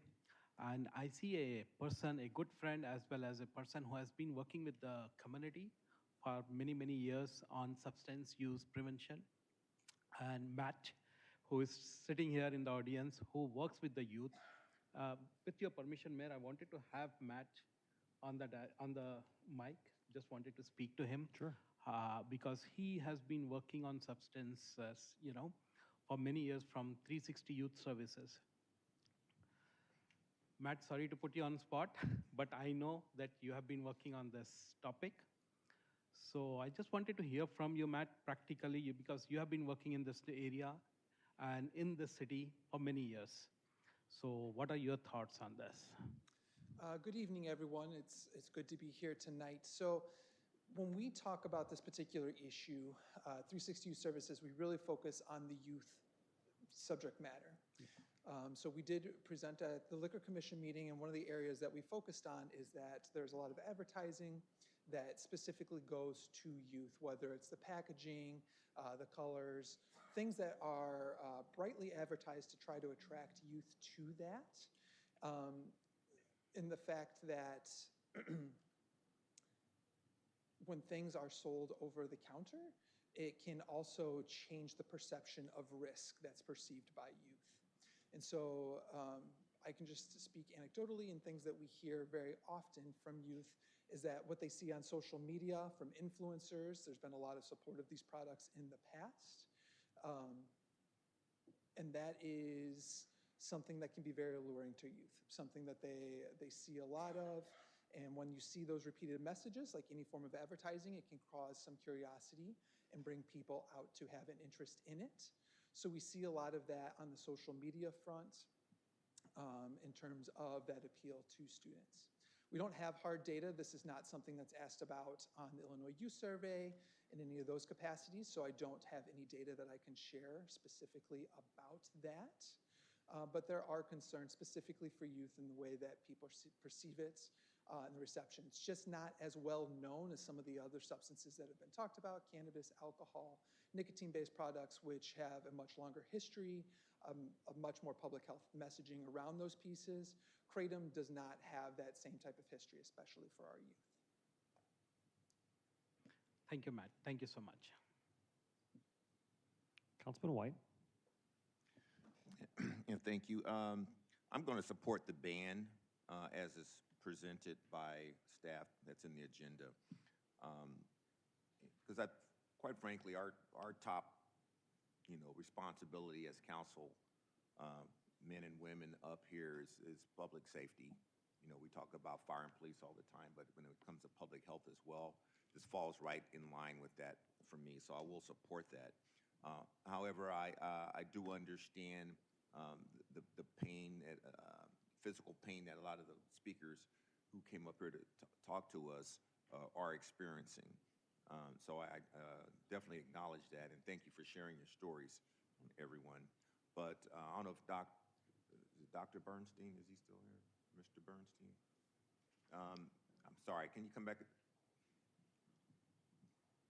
We're going to make sure you get your steps in today. So, I'm also a licensed clinical social worker. I'm not a doctor. Okay, thank you. This is not a drug. It's not something that can be prescribed by a physician because my understanding it's not FDA approved. And I may be wrong, but that's my general understanding. But I guess what I'm getting at, is this something that, say, for example, a couple of the speakers got up here to discuss some of the reasons they use the substance. Is this something that between a physician or someone who may have, I don't know, a better understanding of what this is all about and have a conversation with a patient and maybe give recommendations, not a prescription, but maybe advice? Is that something that you would see as valuable or not? I wouldn't feel comfortable speaking on the like a prescriber consulting with a patient about using pure leaf kratom to address pain. Okay. I work with, we have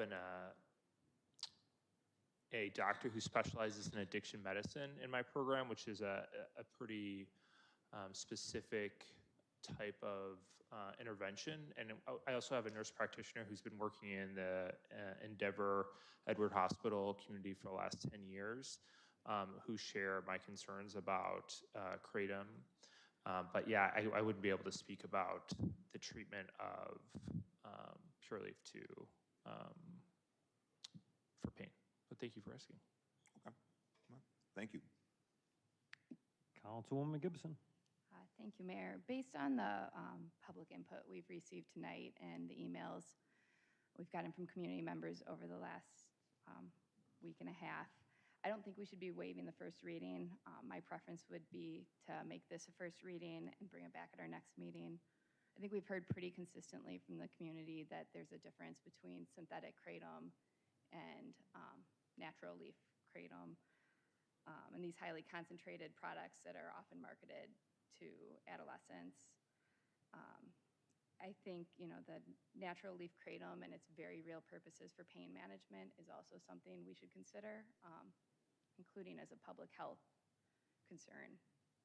Chronic pain is a very real issue for many members of our community, and I want to make sure we are very intentional if we are banning at least local access to a product that is legal.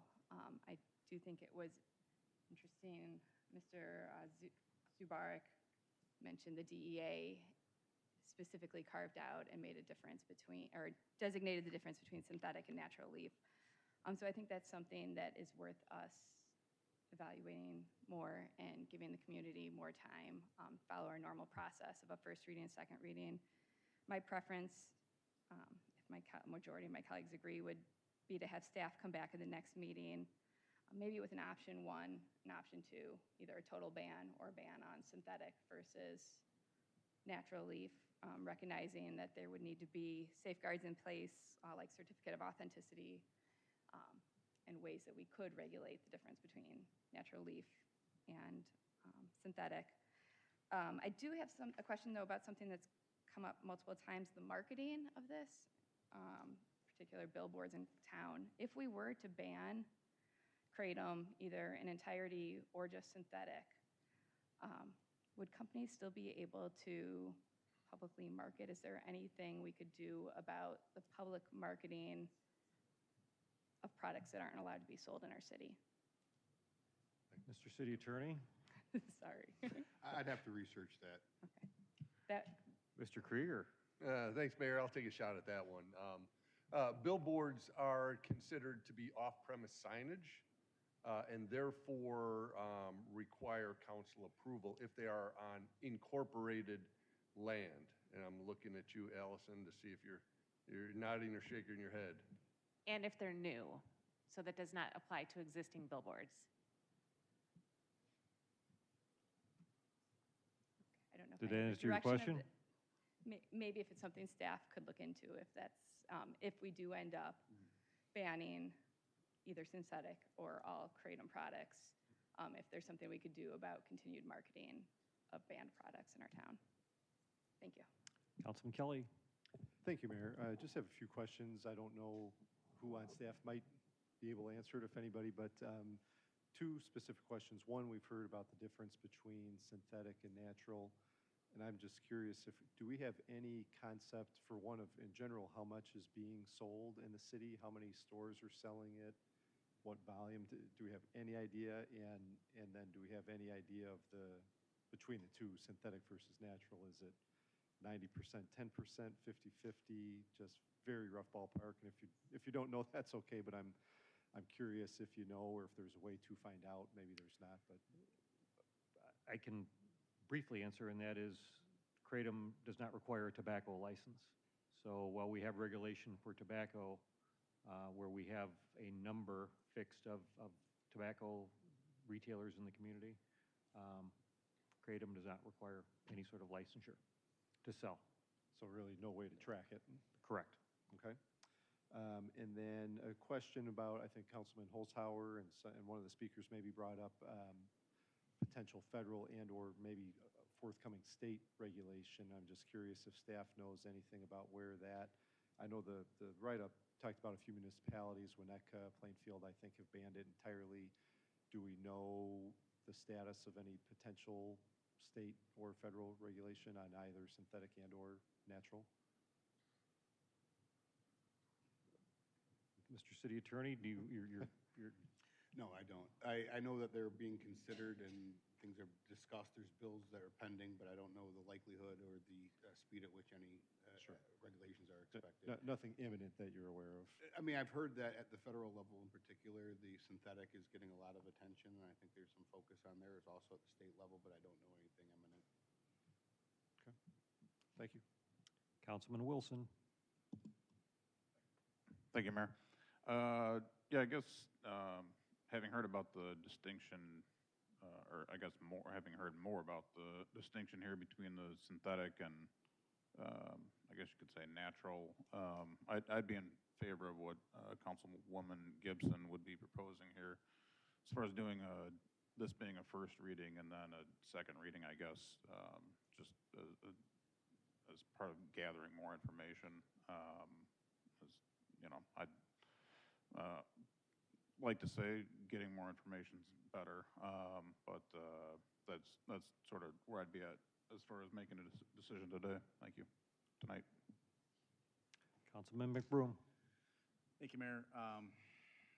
You guys said a lot of the things that I wanted to say. I'm not going to repeat everything, but I didn't know what Kratom was a week ago. I did a deep AI dive on it, and a lot of you speakers have confirmed, the things that I've learned and this distinction. And yeah, I'm hesitant to ban an entire product when apparently people believe it's safe, and I don't know the answer. So I guess long story short, I'm supporting what Councilman Gibson is suggesting, first reading, and just gathering some more information on it, make a decision at a future meeting. Question for you again, Chief. With regard to the enforcement of an ordinance, if it were passed,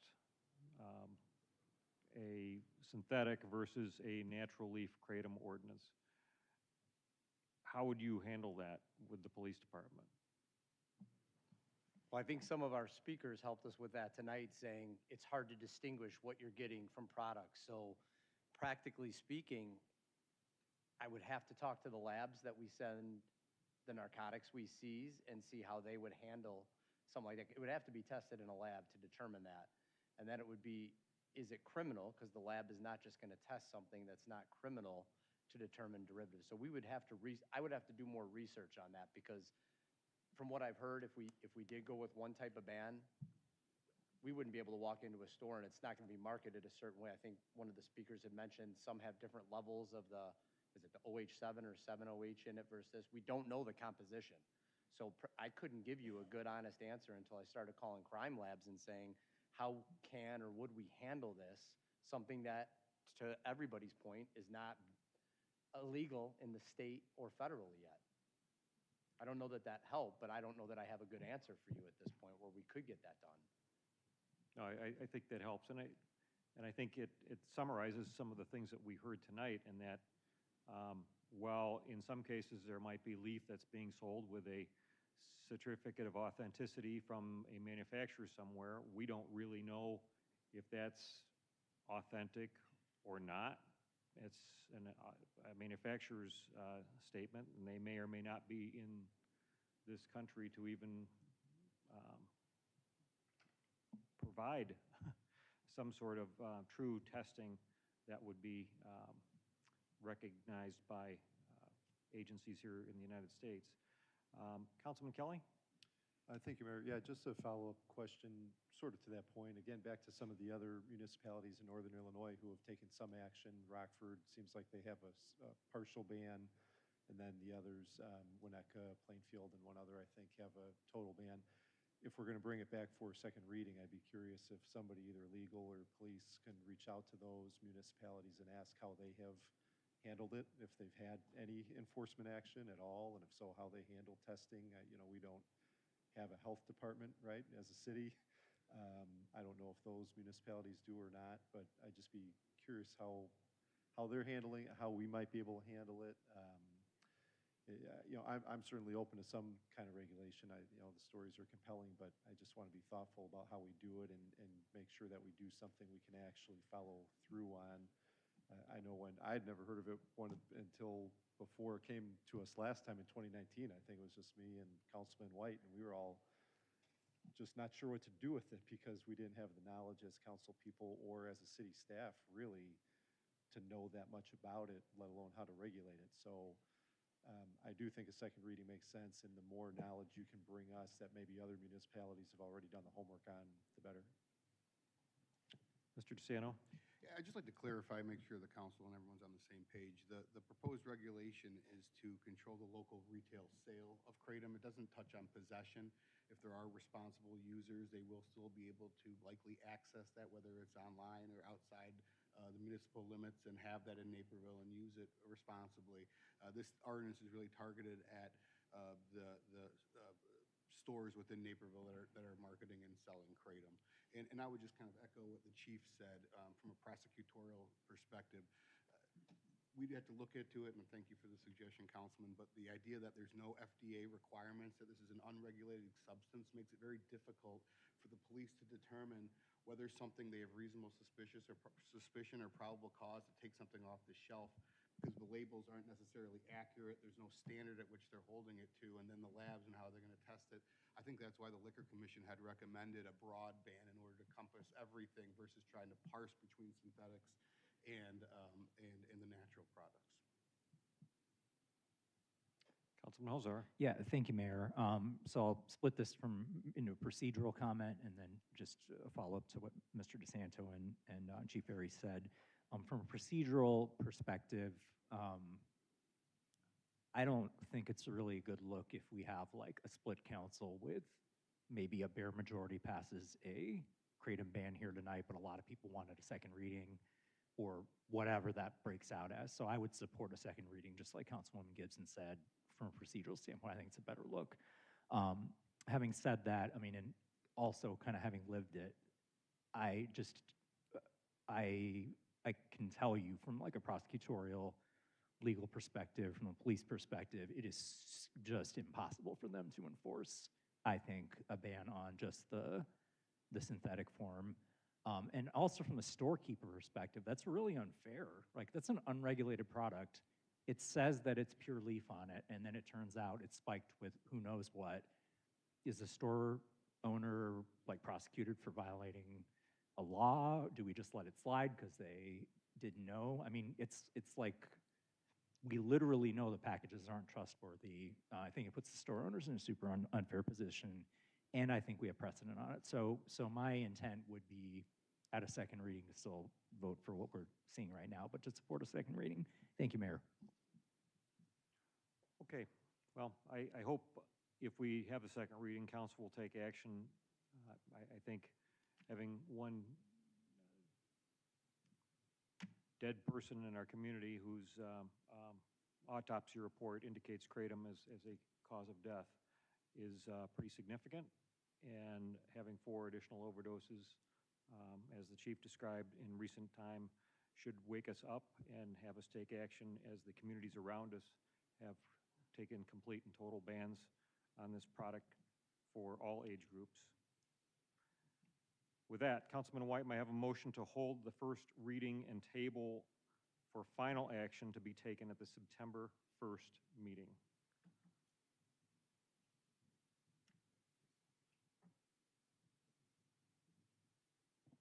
Yeah, I just so move White. Councilman Kelly? Second, Kelly. We have a motion and a second. Roll call. Holzhauer, Aye. Jane, Aye. Kelly, Aye. McBroom, Aye. Syed, Aye. White, Aye. Wilson, Aye. Worley, Yes. Gibson. Aye. Motion passes 9-0. It'll be coming back at our September 1st meeting for the final vote. Item J1. Item J1 has one position of support that was posted to the website. It is to receive the staff report and conduct the public hearing to consider the annexation agreement and related ordinances for the property located at 26 West 021 Parkside Road. Public hearing for 26W021 Parkside Road is now open. Anyone who wishes to speak may come forward. Seeing no one, Councilman White, may I have a motion to close the public hearing. I move to close the public hearing. Councilman Kelly? Second, Kelly. All those in favor, sign aye. Aye. Opposed? Public hearing's now closed. J2. Item J2 is a recommendation to pass the ordinance authorizing the execution of the annexation agreement for 26 West 21 Parkside Road.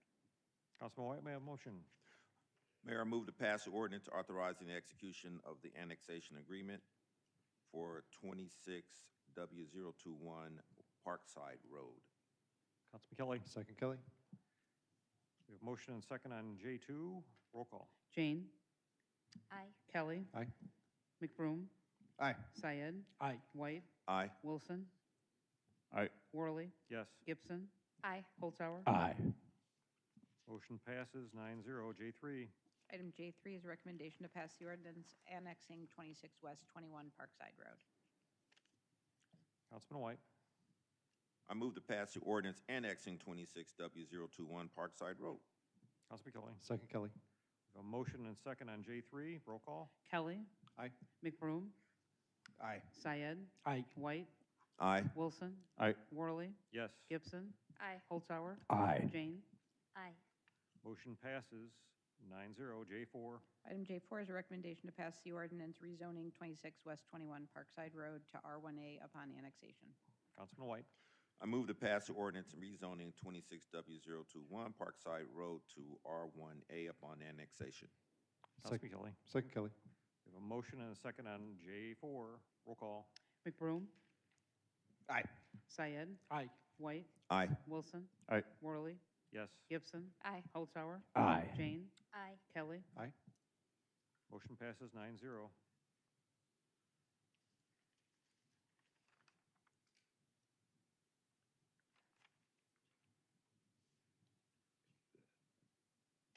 I think we're going to take a 7-minute break since we've been going since 6:30 tonight. Oh, I'm sorry. We have J5. I'm sorry. Roll call. Oh, I got ahead of myself. I'm checking too many boxes here.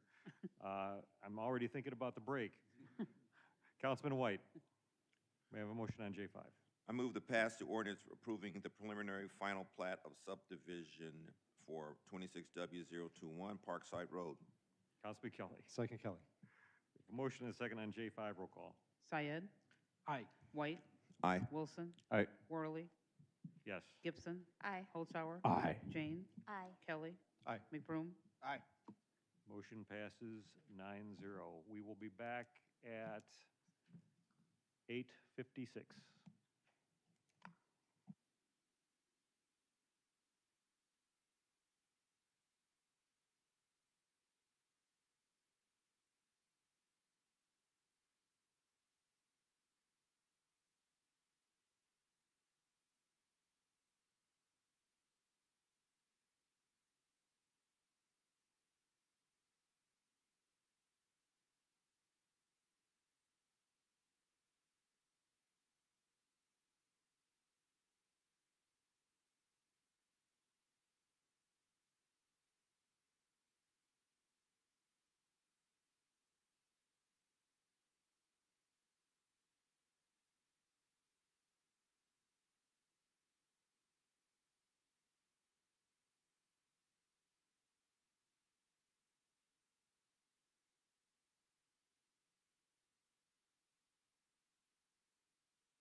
It's 8:56. We're going to go ahead and resume the meeting.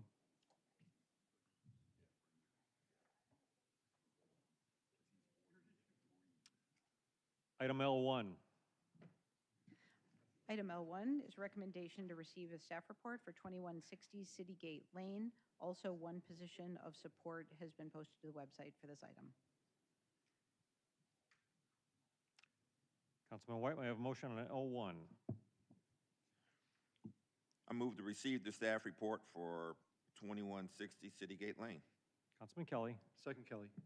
We have a motion and second on L1. All those in favor, sign aye. Opposed? Motion passes. L2. Item L2 is a recommendation to pass the ordinance approving a major change to the City Gate Center planned unit development, a final planned unit development plat with certain deviations, and a conditional use for multifamily dwelling units and an OAA for City Gate 2. Councilman White, L2. Mayor, I had a real quick comment, if that's okay.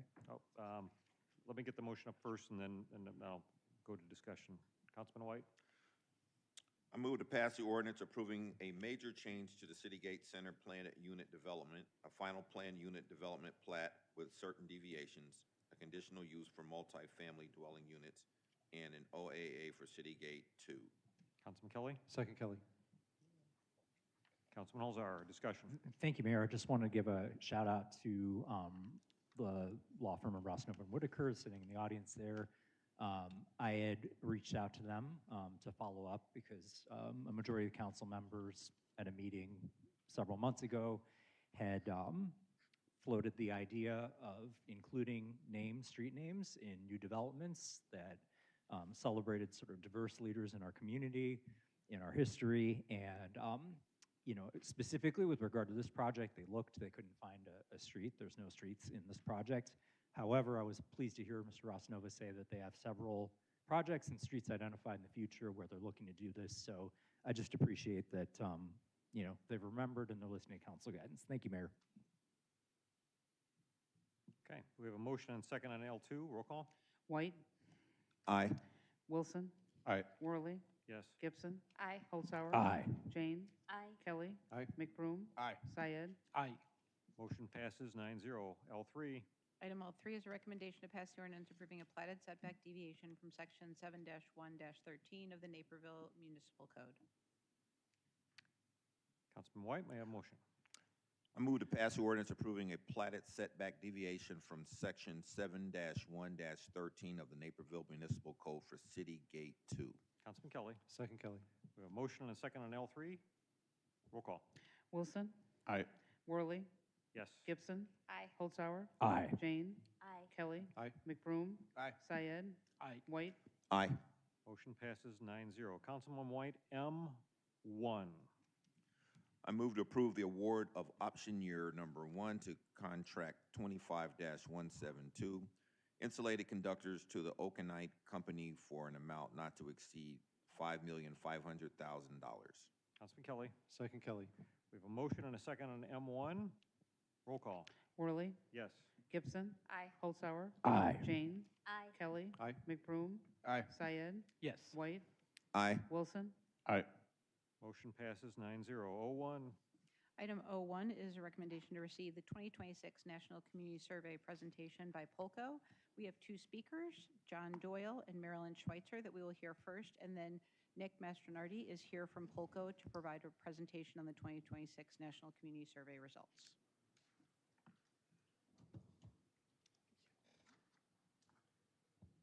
John Doyle, Naperville resident. Thank you.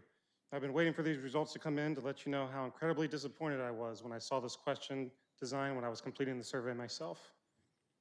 Here are some of my issues with this question. First, it's a double-barreled question trying to capture both importance and cost tolerance all at once. Avoiding this is Survey Design 101.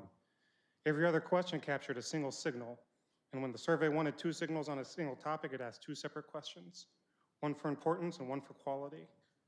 In addition to being double-barreled, it is for some reason the only topic that asks about cost at all. And I promise I'm not upset about you asking about cost, really. I think you just went about it in one of the worst and most unproductive ways possible. At best, all you've managed to do is reframe the discussion to what counts as minimal costs. It doesn't mean no costs, right? Because if it meant no costs, you would have said no costs. If I told you I was building a shed and I wanted to keep my costs minimal, Does that mean I'm expecting a free shed? No, it doesn't. But by combining both cost and importance into one question, you've also thrown away any ability for us to track trends with the last survey about sustainability.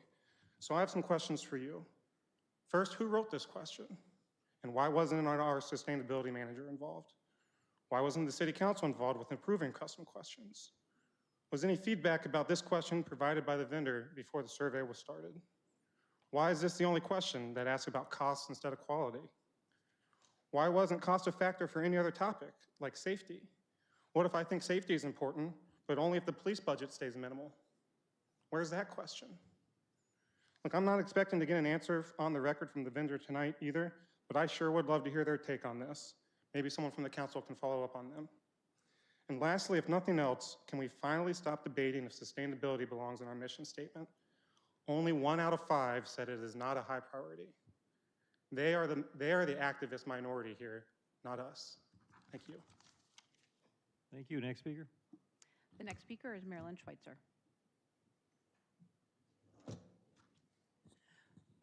Good evening. My thanks to City Council and City staff for conducting the survey, and in particular for using a survey company that allows Naperville to be tracked against national benchmarks.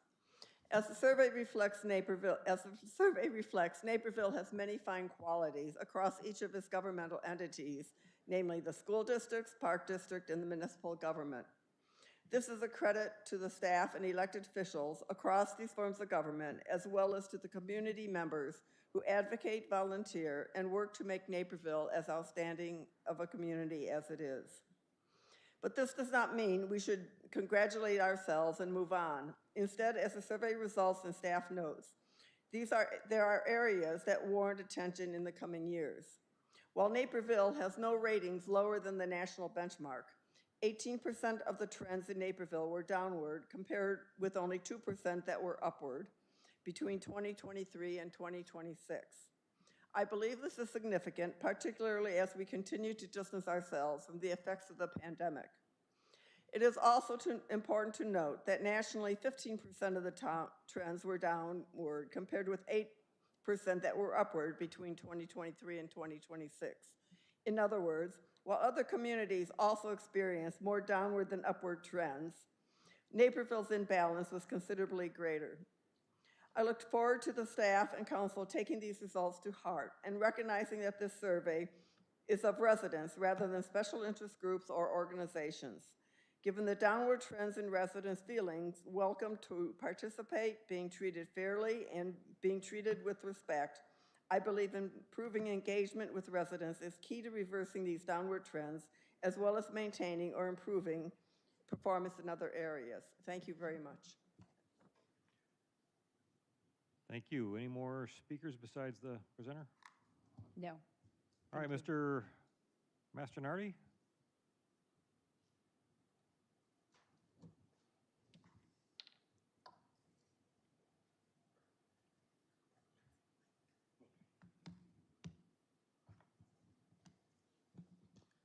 Mayor, council, leadership, staff, manager, appreciate your time. Very nice to meet you. Excited to present to you the results of the National Community Survey for Naperville for this year.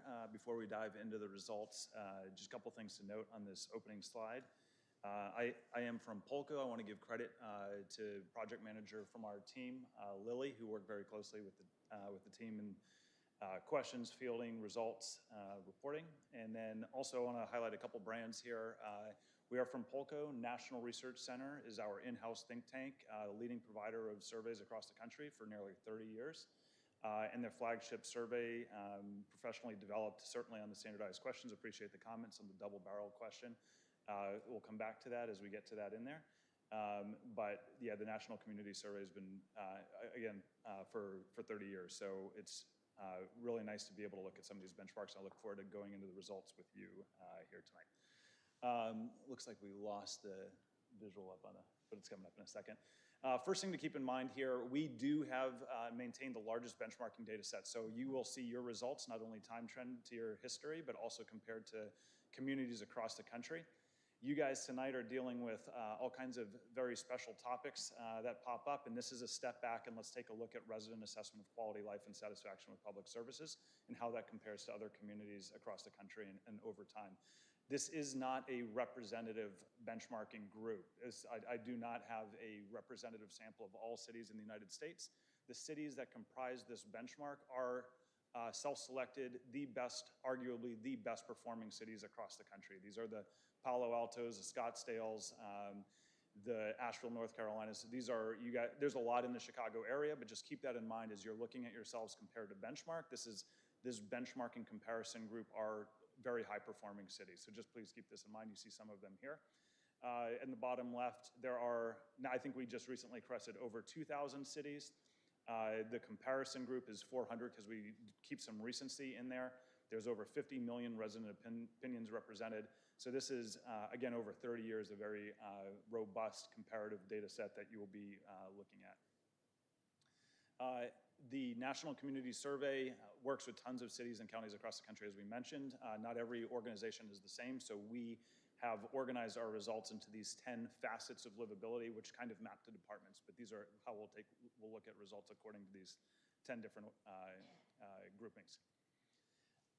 On methodology, it is a address-based random sample. We also do a general outreach to everybody in the community, even if they weren't selected to be part of the random representative probability-based random sample, has an opportunity to participate in the open participation, but we don't conflate those results to preserve the integrity of your probability-based random sample. Invitations were sent to 5,000 randomly selected households. The results are plus or minus 4% margin of error, and the confidence level is 95%. So when you hear a number such as, let's say, a 90% satisfaction rating, you can feel confident to a 95% level that the true population mean is within that number plus or minus 4%. So if it's 90, it's between 86 and 94. You can feel with 95% confidence that the true population number is in that range.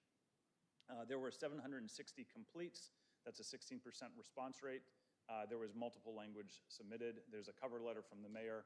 And again, there was an open participation component with additional 213 responses in there. So I just only present these numbers in this methodology in this benchmarking comparison group so you can go forward with confidence and use these results to determine budgets and strategic planning and everything else that you guys do. So overview of the survey results, a nice picture of the building that we're in. First thing to notice on this slide is colored in the lighter green is these are higher than benchmark. And again, please keep in mind that benchmarking group is very high performing cities. And then in dark green, this means much higher. This is more than 20 points above that benchmarking mean. So these are very high scores. I have the fortune of getting to present to a lot of communities, and these are among some of the best that I have ever seen. It's a very high performing community. So you can see on the right, these are the percentage of the residents to the survey after the appropriate demographic reweighting of the results that rate those particular areas excellent or good. So very high results too with much higher. Please rate how important, if at all, Naperville community is to focus on the following areas. So the prior is about the resident assessment of quality. This slide is on the importance to the residents. So in green, you will see that these are all similar. That means the desires and the importance from your residents are on par with the desires and the importance of the other communities that are in the benchmarking set. What's important is to put these together to see how the quality compares to the areas that are important to the residents. And that's what we do on this following slide. And so for the most part, you can see, except for the very bottom row, in almost every single area for Naperville, the resident assessment of the quality of that category of public services is on par with or exceeds the importance level to them. And so that's great. Reason to celebrate. To highlight on the bottom, the importance was deemed 78%, and the quality score was at a 63%. So if there's an area to pay a little bit of attention to, it's the residents' importance compared to the quality satisfaction with the mobility services. Is one to keep an eye on. So again, happy to go into more detail on these, but just at a very high level, that's an area where the importance is a gap relative to the quality. how Naperville compares to national benchmarks. So again, about 123 rating categories, 0 were lower than this high-performing group benchmark, and 103 were higher. Very high performance. So again, something to celebrate. Looking at your time trends, so since 2023 administration of the survey, 3 areas went up while 22 went down. We will go into these results in more detail, and you'll see the specific categories. And this is our first year not only presenting benchmark results, but also benchmarking on trends. And so you'll see a lot of these categories. While you did go down, there are areas that most of the country is going down in some of these areas as well. So we'll show that, but this is a new area for us to report on, is some of these national trend benchmarks as well. Okay, and just one thing to note here, trends are denoted as statistically significant if the change is greater than or equal to a plus or minus 5 percentage point change. So again, trend benchmarks, how the communities nationwide moved across the 113 items. So these are the national trends. 10 were up, but also in the nation, 18 were down. So take a look at the areas of the greatest change for Naperville relative to 2023. Overall respondent health was rated higher. Feeling safe from fire, flood, or natural disaster went up, and that's while there was no national trend change, and also an increase while nationally there was no trend. You guys experienced an increase in attracting people from diverse backgrounds. Just to read through and interpret the results on the left, these are the areas that you declined. You'll notice that 4 of these areas of decline were also experiencing declines nationwide. That's employment opportunities, economic development, utility billing, land use planning, and zoning. You had a decline. There were also declines nationally, but even so, the employment opportunities, that's a large decline, something to keep an eye on. In the other areas, 3 of those 4, there was no change nationally, but there was a decrease here in Naperville. That's Naperville as a place to work. Affordable quality child care preschool, ease of travel by bicycle, bus, or train service. But Naperville as a place to work, we did not have a national trend comparison on that. So. Hopefully these are helpful. Again, these are new, and we look forward to continuing to provide these in the future. All right, so key findings. This is community members give high ratings to Naperville as a place to live and raise children. So just to read through here, 96% rated as excellent or good. Naperville is a place to raise children. This is much higher, 97th percentile, again, out of that very high-performing group. Again, higher with 95% rating as Naperville is a place to live. 90th percentile, Naperville recommended someone who asked as a place to live. 94%, your neighborhood is a place to live, and the overall image or reputation of Naperville much higher, 98th percentile with a 93% rating score. And then your 90% to remain in Naperville for the next 5 years is similar to national benchmark in 87th percentile. So that's overall community quality. Key finding 2, residents continue to feel very safe throughout the community. So this is their ratings of how safe or unsafe they feel in the neighborhood during the day, downtown commercial areas during the day. So all of these are similar to benchmark or higher in the safety from violent crime or safety from property crime. There was no change in those 2 higher, so higher before, and the national trend did go up in these areas. You did have an increase in your safety from fire, flood, or natural disaster, while nationally there was no change in that category. So something unique, positive was happening here in Naperville. Safety services in Naperville, you can see the breakdown here. Again, many of them were higher than the national benchmark in your safety, so these are strong scores. You did have a decrease in animal control, but again, you were coming from a very high area. And then there was a national trend in crime prevention that wasn't represented here, but again, all very high scores. All right, these are the sets of results of resident ratings on economy. So highly rated economy, affordability remains an area for improvement. And so again, you see a lot of green representing higher, and then you'll see these 4 categories of much higher ratings in overall economic health, vibrancy of downtown, shopping opportunities, and variety of business and service establishments. No change in your trend or nationally, and then you did go down, but so did the nation in economic development and employment opportunities. Affordability in Naperville, again, so you had two similar, 3 higher, and 1 much higher in the availability of affordable quality mental health care. There was a decrease in availability of affordable quality food and a decrease in availability of affordable quality preschool. And those may be noteworthy. There was no national trend occurring there. You did not have a change in your top category, which is the availability of affordable quality healthcare, while most of the nation did. All right, next category is going to be on transportation. So again, a lot of green, similar to benchmark, and you had a significantly higher than benchmark on your ease of walking. There was a decline, but you were much higher, while there was no decline in that category nationally. National trends decreased, but you remained stable in ease of travel by car. There was similar decreases nationally, when you remained stable also in ease of public parking and traffic flow on major streets. You did have a decline, while the nation did not, in ease of travel by bicycle and ease of travel by public transportation. Mobility services, so 2 declines here, snow removal and bus or train services.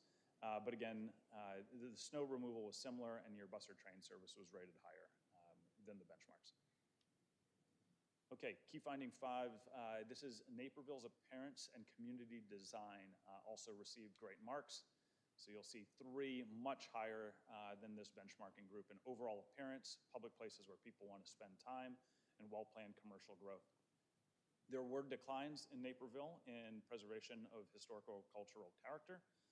There was a decline in your well-planned commercial growth, but again, this one was starting at a very high point, and there was a decline in land use and planning.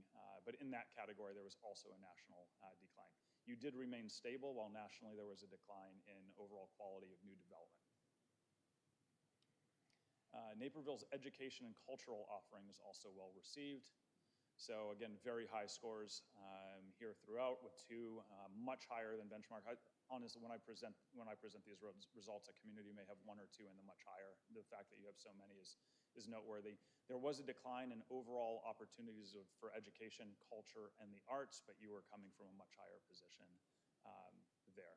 So K-12 education also was highly rated above benchmarks, and all were higher, but that was much higher. And so getting into the additional special topics, I will go ahead and, I'll wait till we get to the question. These, for the National Community Survey, if any of you took it or received it, we try to keep roughly 80% of that survey as standardized, so you can get your time trends and your comparison to the national benchmarks, and then we do allow for some customization and questions for whatever may be a topic, and those questions may be similar to ones you've done in the past, so you can have your own unique trend lines on those. And so one custom question here was rate how safe or unsafe you feel in your neighborhood at night. And so these are very high scores, and there was a slight increase from 93% to 95%. And if you look at it, even within, there was a slight decline in somewhat safe, while there was inflection in the very safe. So people are moving from, a couple people are moving from somewhat safe to very safe. These are very high scores, continuing in safety, in fact, going up slightly. Please rate how safe or unsafe you feel in downtown Naperville at night. Again, up from 83 to 86. There, a slight decline in the very safe to the somewhat safe, but again, extremely high scores in the feelings of safety in Naperville and downtown at night. Custom question on the environmental sustainability. I do acknowledge on this question the double-barrel nature of it, and I want to go back and if there may be a justification. I don't remember offhand. I appreciate the comment. We do have a fantastic team, PhD survey scientists who review and create these questions. There may be, sometimes there is also a desire to keep everything on the survey relatively short to minimize fatigue. Let me take as an action item to go back and look at this particular question. Even with that, I think there's insight to be gained here about, in particular, to have confidence that environmental and sustainability issues a high priority in the community. So I think we can still leave confident that it's a important area to the community, but as far as the quality in this particular custom question, let me go back and see if I can come up with the justification for why we may have introduced a double barrel in that component of the question. And then please rate the ease of parking in downtown Naperville 6 and 10. Rate downtown parking is excellent or good. You can see the particular score breakdown on the left-hand side there. And then sources of information effectiveness and community outreach was one of your custom questions, and you can see here for which modes of communication constitute a major source of information across the community. With the dark green, the lighter green is a minor source, and so it seems that the Notify mass notification is a very effective source, and so forth, declining down. But this is just for reference. These results, you have the slide deck, you have a results and report you can reference for later. These are the effectiveness of the different information outreach channels. So summary of findings, Naperville, very high praise as a place to live and raise children. Very safe, give public safety service good marks. Economy scored very well, though affordability remains an area to improve. Some of those economy declines are national declines. Mobility services scored well. The ratings for ease of travel varied by transportation mode. Appearance and community design were highly rated, despite modest declines in some planning measures, but they were coming from very high scores. And residents voiced strong support for educational and cultural offerings, with the library topping the ratings. And just last thing to mention here, by the online conducting of the survey, both through the probability sample and the open participation sample, on Polko, the way it works is you have access to the platform to continue to engage residents on topics or follow-up surveys as you'd like. At the point of creation of this slide deck, there were 1,475 residents who had created that you can continue to engage and ask follow-up surveys with, no additional cost. It's just continued utilization of the platform. I actually checked today, and that's crested over 1,500 because there's some follow-up surveys that are currently going on. So we see some communities, I think Rochester, Minnesota has like 6,000 people on there. It ends up being a good way to get input on topics as you'd like, so just keep that in mind. And then just as we introduced national trend benchmarks this year, we have begun to introduce inside the Polko platform for the staff to use as they'd like, benchmarks, but not just on resident satisfaction survey results, but benchmarks in other objective quantitative data. So we are now bringing in CDC public health data, FBI crime data, and so if you want to do similar benchmarking analytics, not just on your survey results, those are there, and our team is happy to kind of work with your staff on that to extend some of the insights that we've talked about here. So hopefully this was helpful. Again, I know on a day-to-day basis you guys are navigating very important issues. We believe some of the most important metrics for a community are the residents' assessment of their quality of life, what's important to them, their satisfaction with public services. We take our job of helping to measure that very seriously. A lot of our team are former public servants, academics, data scientists, and survey scientists, so we put a lot of pride into our work because we know it impacts your plans and your operations. So it's an honor for us to have provided this to you. I'm happy to answer additional questions on it, and that concludes my presentation for the night. Last, I just again want to give credit to my colleague Lily, who did the lion's share of the work in executing the project and the results. Thank you. Okay, we've got questions from the dais. Councilman Holzhauer, we'll start with you. Thank you, Mayor. Very briefly, would you mind flipping back to the slide that says sources of information? This is just a suggestion, some minor suggestion, but for next time you do the survey, I think NCTV should be broken out as a separate category. You know, right now, government access TV is on the bottom. If I had to bet, I bet some residents just picked that, meaning NCTV. That's a separate channel here. It's funded by us. I would just throw that out. One other comment would be if you could flip back to the slide on downtown parking. Oh, I think you had it. Yep. Perfect. So I look at those as pretty good ratings right now of the overall downtown parking situation. For me personally, I might rate it as a fair or a low fair. I don't know. And it's an area we're talking about in the very near future, investing potentially a very large amount of money. But I did want to point out this is something where, 6 in 10 residents say that we're either excellent or good. Maybe we'll invest more to increase that excellent or good. But it brings me to the next point, which is, would you mind going to the walkability, bikeability, public transport slide? And as you're flipping through, I'm just seeing, they're perfect.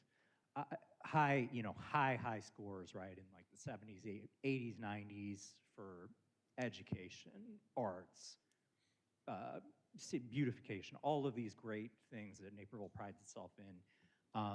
It strikes me that, public transport, that's the last we can do about as a city council. It strikes me that bicycle travel is one that we could catch up to peer communities on, whether it's Overland Park or Carmel or some of these others. In particular, just focusing on the fact that it's so hard to get to downtown with a bicycle. So I just want to flag, if we're going to invest a lot of money in, let's say, something that already has a fairly strong community belief that we're doing okay on, let's say like downtown parking, that we can also set aside some money to improve on this area of bikeability. I don't remember the slide. I don't want to spend the time. It's late. But there was also a slide that kind of talked about the ability to get places on foot. It wasn't just the ease of walking with something else. It's okay. But just kind of focusing on those other modes of transport, especially bicycle accessibility. Thank you, Mayor. Thank you, Councilman McGregor. Thank you, Mayor. Appreciate you being here late in presentation. Echo some of the comments that were said tonight. Some of these surveys, they're meant to be broad, right, and just kind of give us a general direction. But I think a lot of us, I'm going to give you some tips. You're the professional. So I do this on the golf course too. I give people tips. I'm not good at golf, but if there was a way, like on the sustainability question, what would you pay? Or sounds like there's a lot of people that are dissatisfied with the affordability issue. If you are, which of these solutions would you support? Apartment development or high density, those kind of things. So just some of those areas of if somebody doesn't like something, what would they like? If there's a way to in the future incorporate those kind of things. I was also surprised by the parking. Like Councilman Holzhauer says, we just assume that everyone hates parking, but 6 in 10, excellent or good.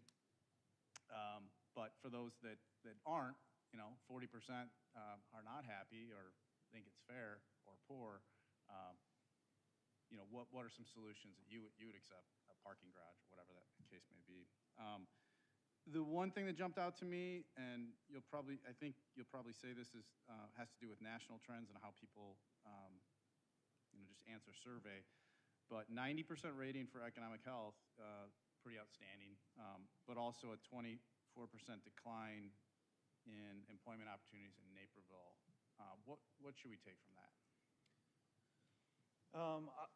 I don't know the particular policy and program options that are on the table in front of you. Again, yeah, this is an area of national decline. So, I hear that from residents who are looking for economic. What's that? It's a little conflicted, it seems to me. Like 90% healthy, the economy, but employment opportunities just went down in Naperville. Yeah, it would depend. I don't want to opine on that because I'm not in your position and know the levers that are available to kind of help in that area. But I think the right thing to do is to recognize that there are a lot of people. There is a decline in that employment opportunity. And okay. So, thank you. Councilman Kelly. Thank you, Mayor. Thank you for the presentation. It was very informative, and thank you for the reflection on the sustainability question. If you could follow up with city staff, and if staff could get back to us just to close that loop, we would appreciate it, I think. And then I'll be another person on the downtown parking slide. And I guess I'm just curious.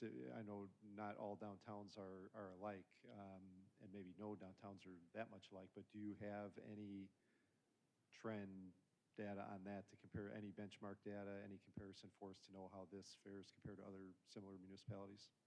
Unfortunately not, because this is a custom question, and it's just not one that gets fielded at that same level. So I can go back and see if there's others who have put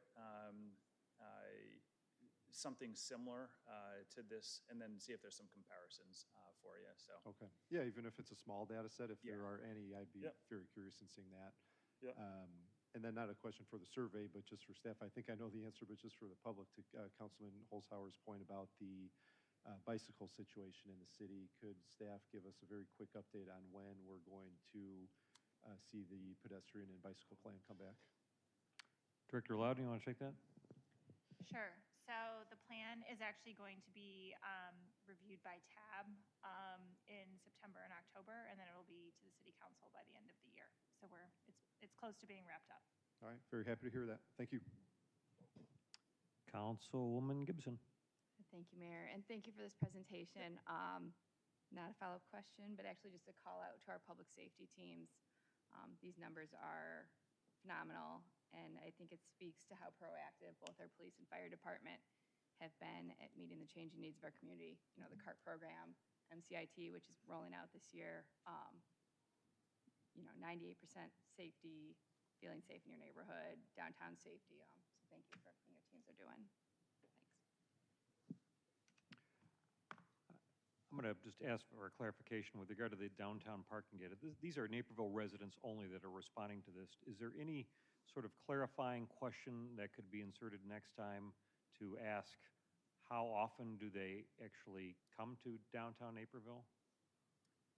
I mean, we had just shy of 10 million visits to downtown Naperville last year, which was nearly a record for us. And a lot of those visits come from outside of the community, so we don't get a true reflection here of what those outside visitors think about our parking situation in the downtown, which I think is pretty relevant. Yeah, that's a great comment. These survey results are from Naperville residents, and it's tough to get sentiment from outside of Naperville because that's a much larger sample to mail to, and there could be ways to do that. Happy to think through that with you, but yeah, there is a bias, and these are the ratings from the residents of Naperville. Thank you. I don't see any other questions up here, Mr. Mastronardi, so thank you very much for your report, and we appreciate you being here with us tonight. Just one quick comment on that. I think it was Councilmember Holzhauer on the mobility scores, even though above benchmark in the 50s. I think it's clear that Naperville shoots for excellence. So even though you're above benchmarks, looking to inflect that, I think is a great comment on that. And then there's several questions on follow-up questions and additional context. Just to put in, it is a pretty long survey because we're, a city delivers a lot of public services and to ask about the importance. And so I think some of these additional questions we can plan to work in for the future, but I also wanted to mention that panel is open to you with the 1,500 residents on there. So you can ask, that's a great opportunity to say, how much would you be willing to pay for? And so our team is available to help with some of those, craft those additional follow-up questions. There's always this constraint about the number of things you'd like to ask and the limited time in there. And so this is not a missed opportunity. The platform is available for some of those follow-ups. It won't carry the same precision, but at least it's an opportunity, and happy to take these notes and work on it for the next time. And I will take that action item on the particular question that was asked. Thank you very much for your time. And again, don't want to miss the point, but congratulations also on your scores. Thank you. Safe travels home. Thank you. Item 02. Item 02 is a recommendation to authorize the city manager to increase the 2026 personnel headcount to hire 3 additional full-time staff members in the Transportation Engineering and Development Business Group. We have one speaker, Marilyn Schweitzer.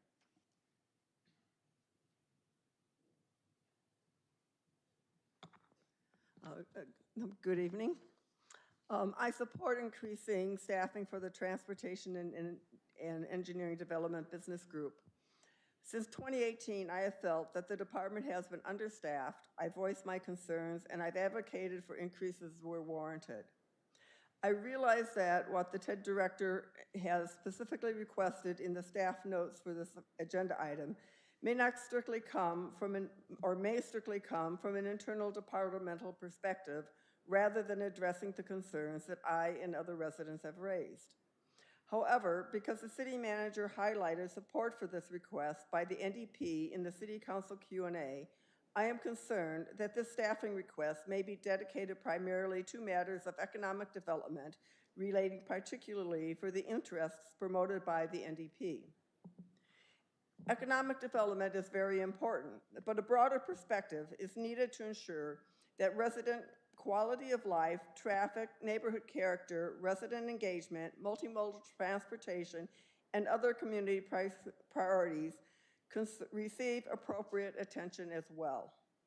I would appreciate hearing from TED staff and council as to whether, if approved, this request will be used primarily to support economic development issues as identified by the NDP, or whether the additional staffing will also address the broader needs and priorities of the Naperville community. Thank you very much. Thank you. Councilman White, may I have a motion? I move to authorize the city manager to increase the 2026 personnel headcount to hire 3 additional full-time staff members in the Transportation Engineering and Development Business Group. Councilman Kelly, is there a second? Second, Kelly. Councilman Syed, did you have a question for discussion? No. Okay, we have a motion and a second on O2. Roll call. Gibson. Aye. Holzhauer. Aye. Jane. Aye. Kelly. Aye. McBroom. Aye. Syed. Aye. White. Aye. Wilson. Aye. Worley. Yes. Motion passes 9-0-03. Item O3 is a recommendation to receive the electric utility presentation regarding the sale of the utility and concur with the proposed agenda for the September 28th strategy workshop. We have 9 speakers signed up to speak before the presentation. The first 3 speakers are Teresa Huss, Joe Huss, and Bias the Kerr.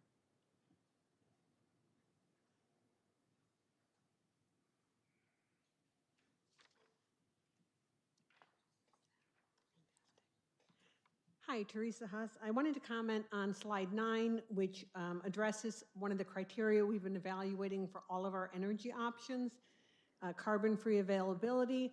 I am concerned that it does not show the full picture. First, the chart compares IMEA to Illinois, PJM, and MISO. ComEd exclusively operates on the PJM grid, which covers 13 states, and because of the geographic distribution, which you can see here, they receive almost all of their electricity from the northern Illinois portion of PJM. So the most accurate comparison would be between IMEA and Illinois.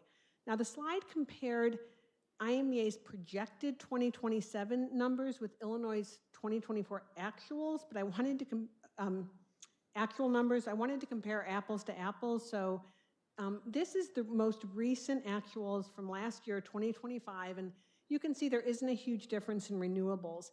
But our criterion is carbon-free energy, and this slide inexplicably completely left out nuclear power. So when you look on the right at all of the carbon-free criterion, IMEA is significantly behind. And then projecting forward for Illinois and IMEA in 2027, again, they look similar in terms of renewables, but when you look at carbon-free, IMEA continues to be significantly behind and will continue to be. And why did we look at this? It was to reduce our carbon footprint. And so when comparing options, we really need to look at emissions, which I know Councilman Holzhauer brought up back in April. And we can't evaluate emissions without considering the 2 coal plants that make up most of IMEA's generation. Prairie State's going to operate for another 2 decades. Trimble County in Kentucky is not affected by CEJA, so it will operate indefinitely. And our own greenhouse gas inventory shows we're already producing twice the carbon dioxide of our neighbors. We asked IMEA for written commitments to reduce emissions. They would not agree. And even worse, our electricity payments help fund their lobbying efforts in Springfield to increase pollution efforts. So before the upcoming energy workshop, and absolutely before we make any decisions, we need 4 things to have a full picture of this criterion. First, we need to have accurate information with sources. We've been asking for this since the presentation started. We want to be all on the same benchmark, starting from the same page. We need the full picture of carbon-free resources, which obviously include nuclear. We need to consider how CEJA and other changes in the energy landscape will affect each option, but most of all, we need to consider emissions, because even among fossil fuel sources, there's a significant difference. If we don't consider emissions of our choices, we're not going to have the full picture. Thank you. Thank you. Next speaker. Joe Huss.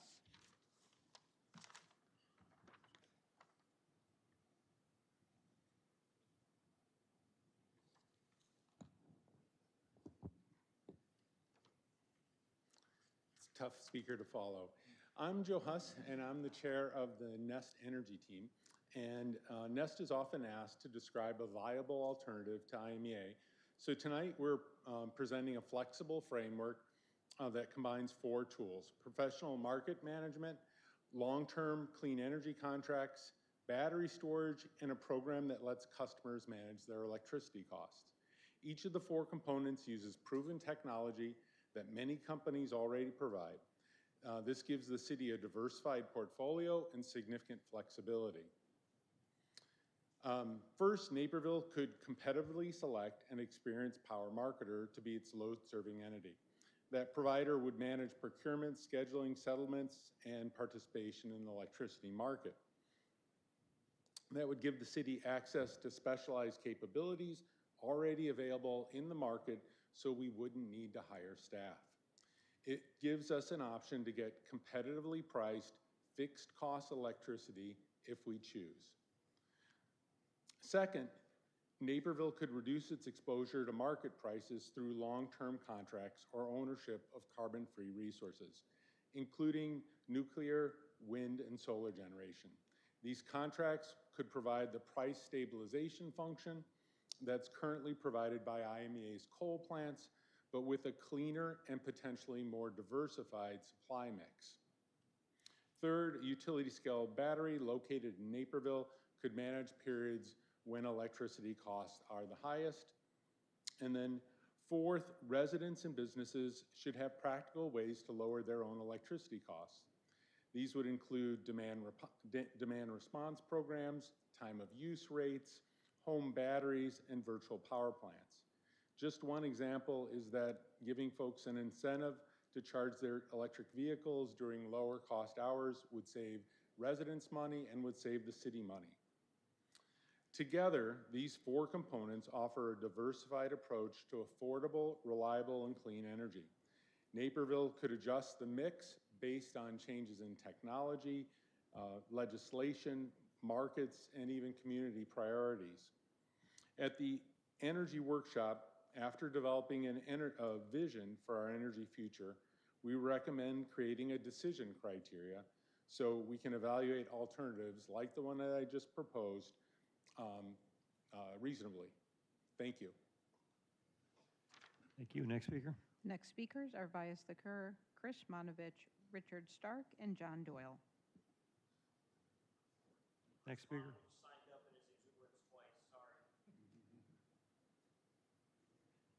Next speaker. Richard Stark. That was quick.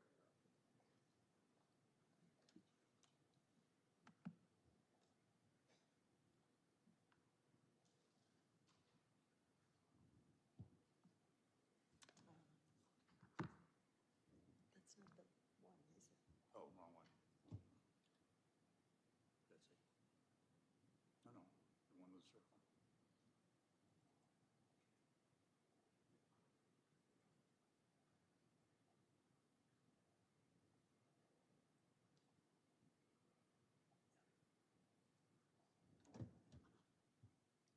The circle's not showing up in the presentation. Yeah, one. Okay. Where's the down here, right, okay. Okay, Richard Stark again. I've been a resident of Naperville now for 8 years, 2 hours and 46 minutes. What I'm going to do now is, the purpose of this presentation is to outline, the proposed objectives and agenda for the September 28th workshop. Most of the material for this session was reviewed by Brian before his injury, and we incorporated his suggestions, and these include updates to the workshop objectives, the proposed decision framework, and an earlier draft of the initial vision statement.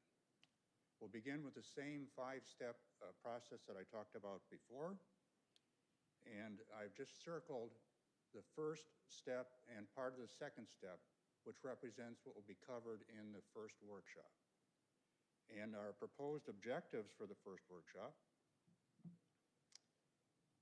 are to build a shared understanding of the future electricity-related opportunities and threats that will affect Naperville, to approve an initial vision statement, and we can do that through hands in the air since it's an initial one, and approve an initial decision framework, again, hands in the air. The initial vision statement and decision framework will be used in the prompt. When I say prompt, either for AI or for an outside consultant, whomever we use, the guidelines, the prompt that most likely develop the high-value sourcing and demand options. Ultimately, the final vision and decision framework will be used to determine the best combination of these options. Now for the proposal for the workshop, here's the proposed agenda. After the opening remarks, we'll have a major section on the trends and implications to summarize the future opportunities and threats and discuss their implications for strategy development. And our source material for this includes all of the consultant presentations that were made to PUAB and to City Council, plus a wide range of assessments, analyses that were done by our AI platforms, including ChatGPT, Gemini Pro 3, and also Copilot. Following that will be the discussion on the initial vision statement. We'll describe how the vision statement will be used and then discuss and approve the initial vision statement. And note that the formal approval of the final vision statement would be at a later workshop. Then we move on to the initial decision framework. Review, modify if necessary, and approve the initial decision framework. And then, assuming we have time, discuss the measurements and benchmarks for carbon-free energy, affordability, and reliability. Thank you. We'll conclude the workshop with a discussion of next steps. Your time's up, sir. Okay, thank you. The next speakers are John Doyle, Tim Frito, followed by Larry Kolash.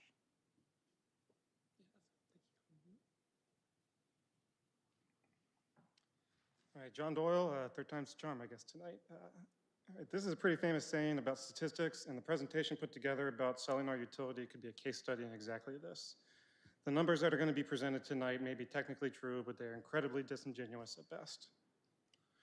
Let's start here. This chart is labeled average cost per kilowatt hour, and you'll notice that the blue line for Naperville never goes above the 16 cents mark, which is really interesting because we paid a consultant $100,000 to tell us how much it costs. And in 2025, our cost would have been 16.8 cents, even though we were only charging customers 13.1. Is someone lying? Is someone wrong? No, we're just comparing two things. These numbers on the graph are technically true, and they're comparing ComEd's costs, which happen to match their rate, to Naperville's rates, which don't happen to match our costs. And that's not a fair comparison. Our utility has been masking and offsetting costs in ways that a regulated utility would not be able to get approved through the ICC or would stand up to muster from the Citizens Utility Board. Both of those bodies are made up of hired professionals with actual power and responsibility, unlike our politically appointed PUAB that only serves in an advisory capacity. Then there's this unlabeled and unsourced reliability chart. The first problem is our utility doesn't bother making any actual data about reliability public. They just publish these overall scores for the system and compare them to ComEd's. ComEd produces both personalized reliability reports directly for ratepayers, as well as comprehensive and extensive system-wide data reports. This is required by state regulators. And when you read those reports, you can see that the differences between us and them are simply because 90% of our infrastructure is buried. Well, if ComEd took over, it's not like our lines would just crawl out of the ground, so this comparison is completely meaningless. And lastly, there's this slide pulled straight out of IMEA marketing materials. You know, IMEA was careful to label their data as wind, solar, and hydro as a way of avoiding the state's significant carbon-free nuclear generation. So when our staff changed the label to carbon-free, this slide actually went from being disingenuous to just being straight up incorrect. Illinois is currently 67% carbon-free thanks to nuclear. Another and a more correct way to frame this exact same data is IMEA's mix is 80% coal and Illinois' mix is 15%. Not only that, but IMEA's entire value proposition requires keeping Prairie State running full tilt beyond 2045. Unlike ComEd, IMEA has a real vested financial interest that requires CEJA to fail for them to succeed, and you want to paint them as the bad guys. The staff putting these together have obviously want to renew the deal with IMEA, and as a result, these presentations have not been neutral or even helpful. I'd ask the council that in the upcoming workshop, please include some genuinely independent experts. Thank you. Thank you. Next speaker. The next speaker is Tim Frito, followed by Larry Kolash and Ted Boulard.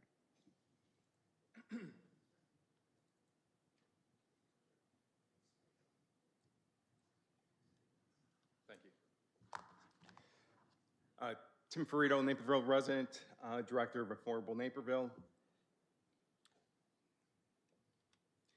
In 2025, Naperville Electric Utility issued an RFP for the MDR option in the proposed IMEA contract at that time. Unfortunately, those results were not made public. Below is my attempt to simulate those RFP results. First, I want to talk about the price to compare. So, as you can see in the table, I have IMEA price to compare is $50 per megawatt hour. How did I come up with that? I went through the 2025 invoices, and then I subtracted off transmission costs and bond costs to come up with a price to compare. This is going to give a preview of what takes place in 2035. Down below in the table, I have a base offer. These are from third-party sources, external markets. They might be off by a 1 or 2, but I think they're pretty conservative. So in the first column, like I said, it's a base offer, but you have to correct these base offers for capacity costs and load following costs. I'm pretty sure Brian Groth went through this with you. I'm not going to go through them. What I would say about load following, it's more than just managing. It's a cost when you have to buy during peak moments and sell when demand's low. These are pretty standard in the market. If anything, I am conservative. I've been a little bit conservative here. So if you move over to the second to last column, these are when you correct for the capacity and load following, these are the prices compared to IMEA. As you can see, they are all well above IMEA's costs right now, especially wind and solar, with solar being the highest. Again, you got to correct for capacity and load following. The last column, what I did was extrapolate the difference there and use the total electric demand for Naperville to come up with those dollars. Down below is in the footnotes is all the variables I used. So if anyone wants to check my work, go for it. Last I want to talk about the Prairie State plant power cost to operate Prairie State. There's been a lot of discussion about this. IMEA says between $30 and $35 per megawatt hour.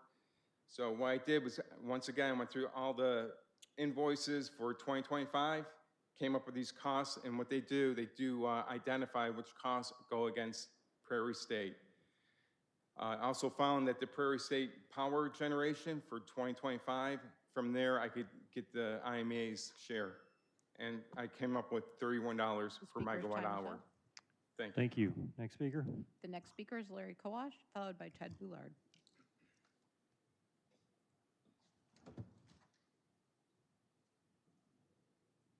Hello, I'm Larry Kolash. I'm a Naperville resident of 30 years. And I have to thank our city manager, Doug Krieger, for filling in while Brian Groth is out. And it's unfortunate because Brian is quite a brilliant person. And I'm sorry to say, but I find some of the shortcomings in the slides that the others have presented, and a few more. And hopefully we can remedy this. We could get another expert in to help. I don't think we have somebody right now that can do the job.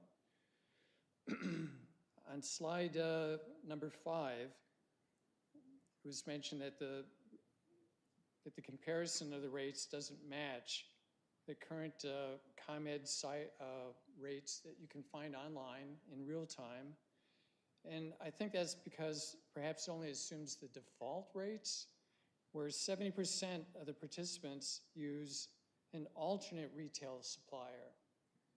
This is something we cannot do under IMEA right now. There's only one supplier.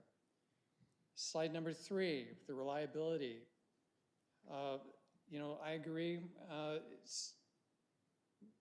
If ComEd were to take over, they're not going to rip our lines out from underground and put them up on poles. No, I think the reliability will be maintained. Maybe there will be deterioration if the ongoing goes on poles, but I don't think they'll be doing that. I think they'll follow the current trend. Slide number 9. I agree. It looks like there's some kind of a greenwashing going on here. There's no way IMEA can beat out the ComEd for greenness. Slide number 8. Naperville gives up control over its future. I think that's not the case. If we were to turn over, yes, if we were to sign the contract with IMEA today, that would give up, and we relinquish any control we have in the future. Whereas if we had an alternative supplier like ComEd, they'll be managed under as a regulated utility under CCI that's monitored by the Citizens Utility Board. It's ongoing. IMEA is unregulated. The only thing we have are you, the council, to decide whether to sign the contract or not. Thank you. Thank you. Next speaker. The final speaker is Ted Boulard. I'm Ted. You've heard from me already this evening, and in consideration of the hour and the time, respect for your time, I'm going to decline to speak and send you an email instead. Thank you. Any more speakers? All right, Mr. Krieger.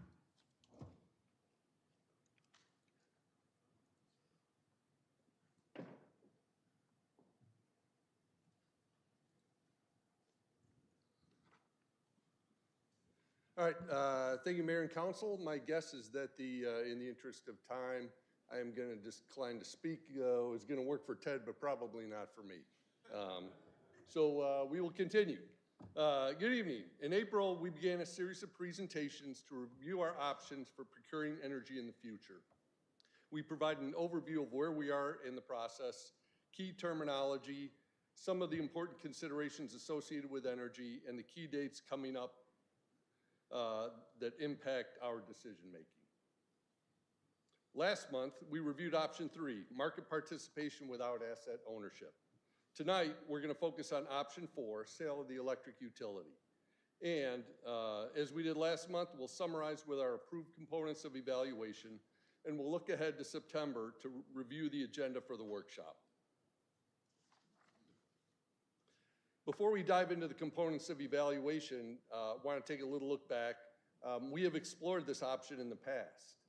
In 2015 and 2016, we were asked by the City Council to review all city assets. As part of that exercise, one of those was the electric utility, and at that time, it just did not make financial sense for us. Mr. DeSanto and I were part of the team who held meetings with ComEd back in 2015 and 16. City Council back then was looking at all city assets, unneeded property, to see if it made sense to privatize. In the instance of the electric utility, back then, book value was about $300 million. If you simply used book value, it would yield a potential payout of $6,000 for each electric customer. So that is why we pursued it. Due to the challenging circumstances surrounding our existing contract with IMEA, combined with some ComEd favorable assumptions, did not result in ComEd providing an offer price. The full requirements component was probably the biggest sticking point, and from an assumption standpoint, Prairie State's capacity factor as well as future capacity prices, in hindsight, were woefully underestimated.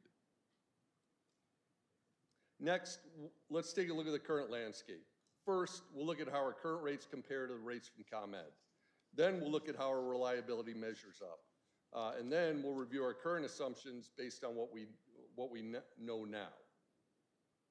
Looking at the rates from 2016 to 2026, you can see while there are periods where Naperville's rates were higher, overall there's been far greater stability in our pricing.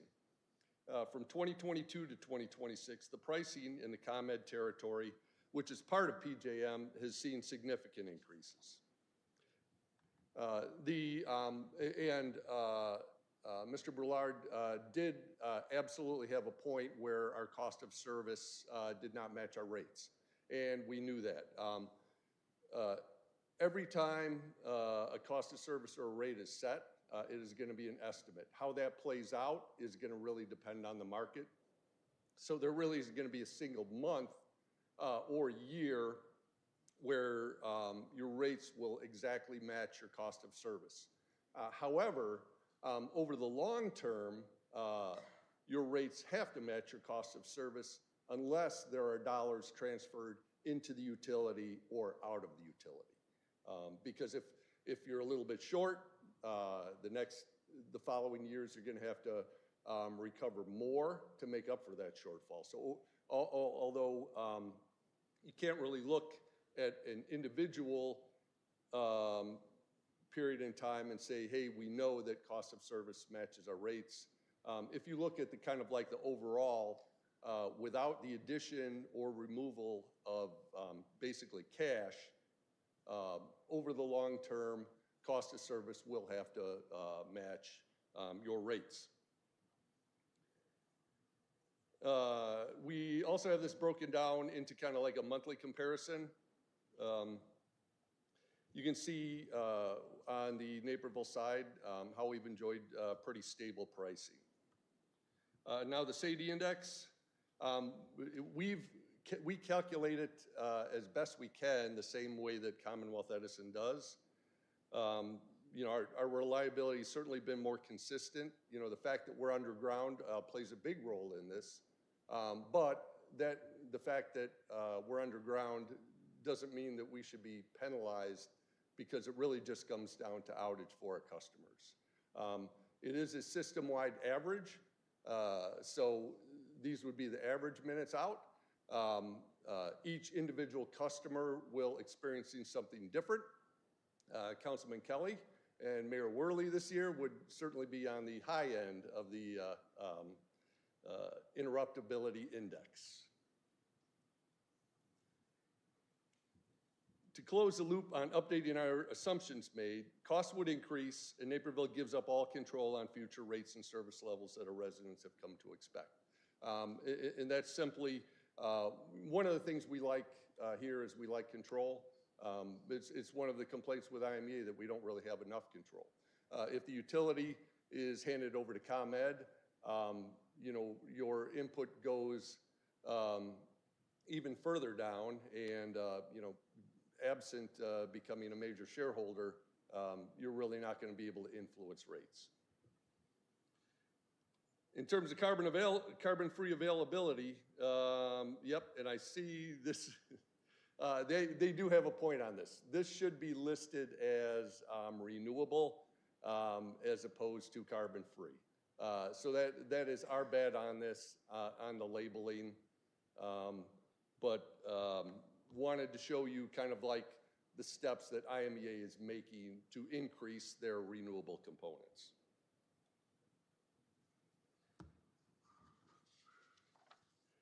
All right, this graphic should look familiar.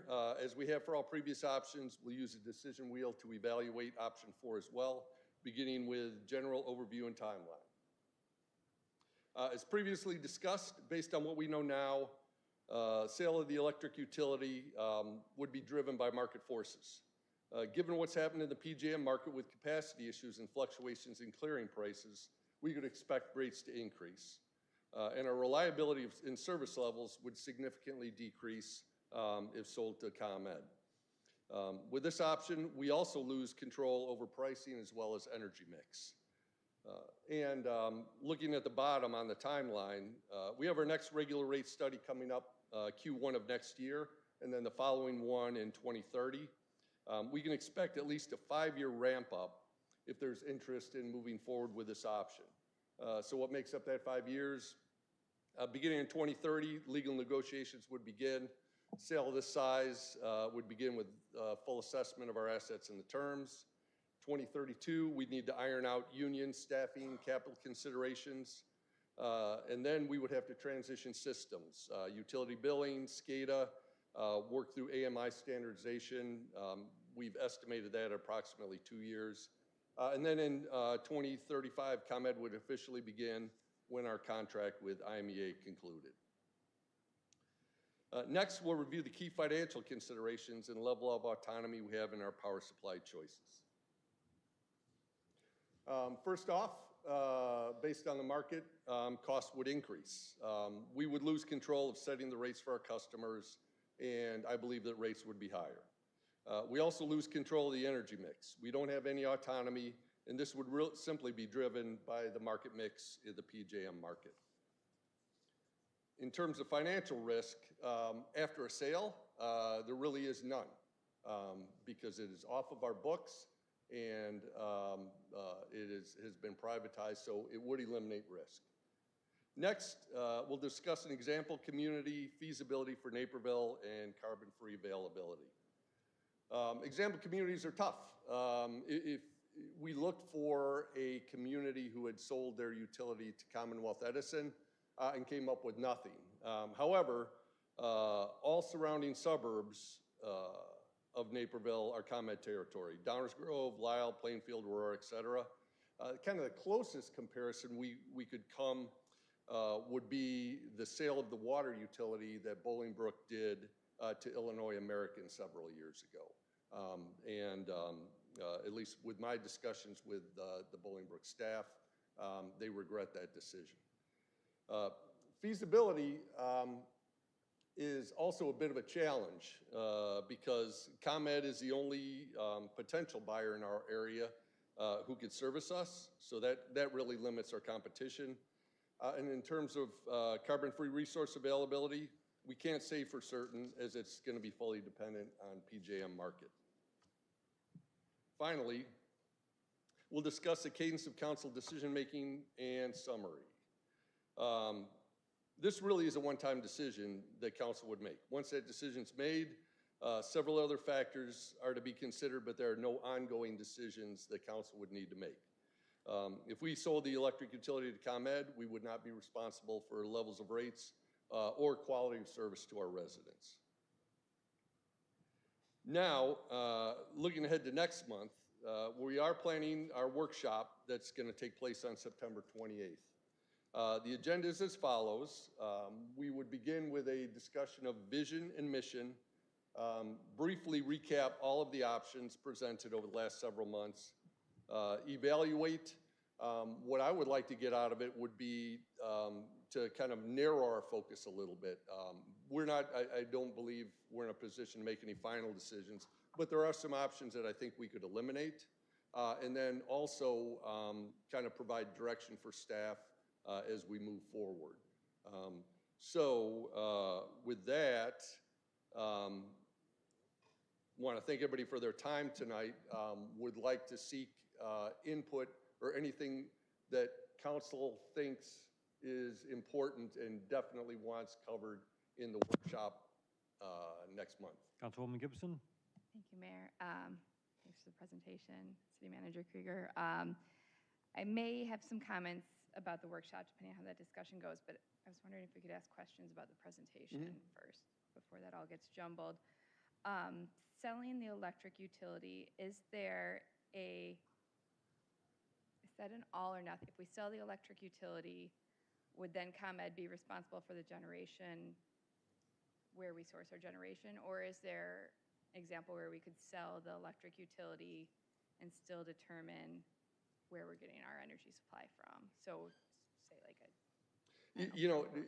anything is possible. The scenario we've looked at would be that once it goes to ComEd, we don't have any more kind of say in the game.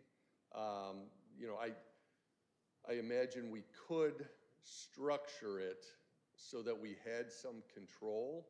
I don't know, and I think it's probably doubtful that ComEd would accept that, just because they use the same mix as well as options for all of their customers. And we would be a relatively small fish in their pond.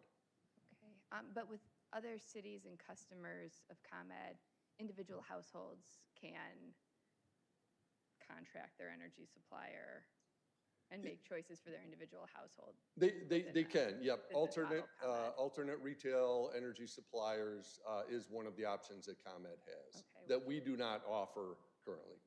Right, okay. And just, this feels a bit like an outlier to the other presentations we've had because so much have just been solely energy supplier, and this is, you know, the energy supplier, and then also what happens here in Naperville. So I just want to take a moment to call out reliability. You know, and when we're talking about our undergrounding of lines, if at the energy supplier level, reliability, if there are issues, you know, macro where the grid can't support enough energy, whether we have Naperville, our own electric agency, or with IMEA or ComEd, that's kind of irrelevant if there's grid level supply issues, correct? For grid level supply, it would be completely irrelevant. Okay, so I definitely recognize our underground, but it's something I hear a lot about, stay with IMEA because we're not gonna have enough energy, but either way, that's out of our hands. That's a grid level decision. That's correct. Okay, thank you. Councilman Kelly. Thank you, Mayor. One question and then a few comments. The question relates to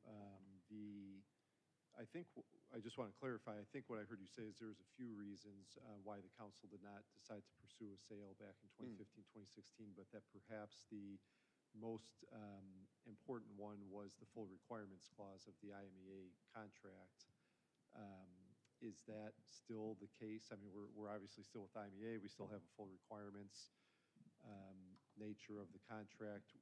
In your view, would that still be a significant impediment to pursuing this option, even if the council wanted to otherwise? You know, for this option, that impediment would be completely eliminated because we would not be bound by a full requirements contract that the owner would have to abide by, because their contract would only begin you know, post our IMEA contract. So that piece would go away. The sale, in other words, wouldn't take effect until 2035? Yes. Right, okay.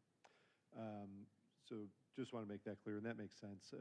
My thoughts, and we'll probably talk about it more at the workshop, but to me this is, I think it's good to discuss the entire range of options. We should know the full gamut. But to me, this is probably the least attractive of everything we've heard so far. And if the goal is to eliminate options at the workshop, this would probably be first on the chopping block for me. You mentioned the American Water sale in Bolingbrook. I don't think that turned out well. You think about things like the parking meter sale in Chicago. Generally, it just seems to me that true public utilities should remain public and not be privatized if you don't have to. We might be an outlier, but I think we're lucky to be the outlier in the area. And to Councilwoman Gibson's point about reliability, certainly I think it's higher here as a result of having our own electric utility. And you beat me to the punch on the outages we've had this summer in the downtown overhead wire neighborhoods. It has been significant, and it's a problem.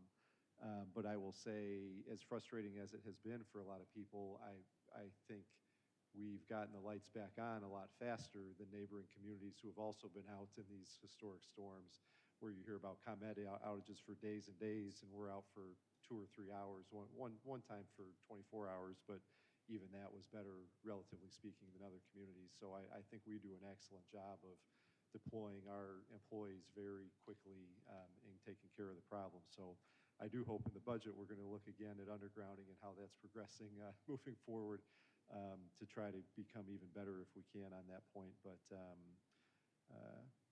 yeah, in general, I just don't see this being a very viable option for the city's best long-term future. Thank you. Councilman White? Thank you. You know, the one part of this that we really seem to be lacking, if we kind of go just off some base criteria that we were looking at, Mr. Stark, you know, gave us a pretty good example of what it could be. But even with that, his proposal or with the strategy, you know, flexibility was, you know, an underlying theme with all of the criteria. And it would seem like we would really lose all kind of flexibility under this particular program. Well, you know, we would lose control. ComEd does offer some different programs based on their size that just don't make sense for us to do that. But we do have, we do have a demand response program that runs through IMEA. We do have a program with Loaves and Fishes to help the needy with their utility bills. They're just kind of different. Probably the biggest one that's different is really the state law that mandates that for a municipal electric that you supply to all customers in your community, where in ComEd, people will still be billed by ComEd, but they can also select a contract with a Aries or alternate retail electric supplier. Okay. All right. Thank you. Councilman McBroom? Thank you, Mayor. Thank you, Mr. Krieger. Just a quick one. We talk about reliability and we talk about the undergrounding. Obviously, that is a factor. But when you know the minutes that we're down, is that also a factor of response time? You know, it is. And, you know, haven't been able to pull anything other than anecdotal data that says, you know, to Councilman Kelly's point, that our crews are awesome and they're super responsive. And I don't think that this city council would accept anything less than that. You know, ComEd and NIPSCO, you know, they talk about days for recovery. You know, days in this town that's an unacceptable answer. And we will staff and provide service levels that, you know, our customers certainly have come to expect that is much better than ComEd's performance. That's what I assume. I mean, our power's out for 10 minutes, we start freaking out. So I think we're kind of spoiled, and that big value in owning the utility, right? But I agree, it's not an attractive option. I mean, the only thing, if we knew some kind of number that was associated with it, there's probably a number we'd all pause at, but we're not going to know that. You know, some of these other options that you presented, we would have to take action on them far before, it looks like 2030 is when we would enter into any kind of negotiation with the ComEd, and we're just not going to know that number. And it'd have to be a pretty high number because it's not a very attractive offer. Well, you know, frankly, we would not be in a strong negotiating position, you know, because there really isn't somebody waiting in the wings who could keep them honest. That's all I got. Thanks. Councilman Wilson? Thank you, Mayor. Yeah, I know Mayor's not here to go. He normally goes over the outage times at the PUAB meetings. But yeah, as you mentioned, it's minutes out. But yeah, I mean, to other people's point, I just remember of an issue when I think there was a transformer that was out in our neighborhood, if I remember correctly, maybe a year ago, where I had talked to folks. They had to hunt down which one it was, find out the issue, and then at that point it was like 2 hours, and that was considered long, and it was mostly because they had to go through people's backyards and fences being locked and that sort of thing, and that was a long outage time for like 20 homes or something like that. And to others' points, we've heard of with the storms, longer outage times, and of folks in Indiana, for example, where it's been a week. So, I mean, you know, this just from people that have spoken, this does sound like the least viable option, or least desired, I should say. But I mean, that being said, and this will probably be part of the workshop next month. from the other options that we've heard up until now, just from my perspective, if we're going to visit one of those, it just sounds like we probably should get moving sooner rather than later. Just being in the PUAB board meetings and listening to these options over the past few months, it's, it's not a matter of doing something. It's just a matter of how quickly we ought to move. So, yeah, thank you, Mayor. Councilman Olzar. Thank you, Mayor. Mr. Krieger, I wanted to go to a constituent email that came in over the past week, which we went over in our 2x2. So according to the constituent email, in ComEd, the customers, the ratepayers, have to cover the cost of their electricity service. Is that correct? I can't really speak for ComEd, but for them to be a continuing entity, that would absolutely have to be the case. Right, and the email noted or asked, if I guess I asked, is it true that our ratepayers are currently not paying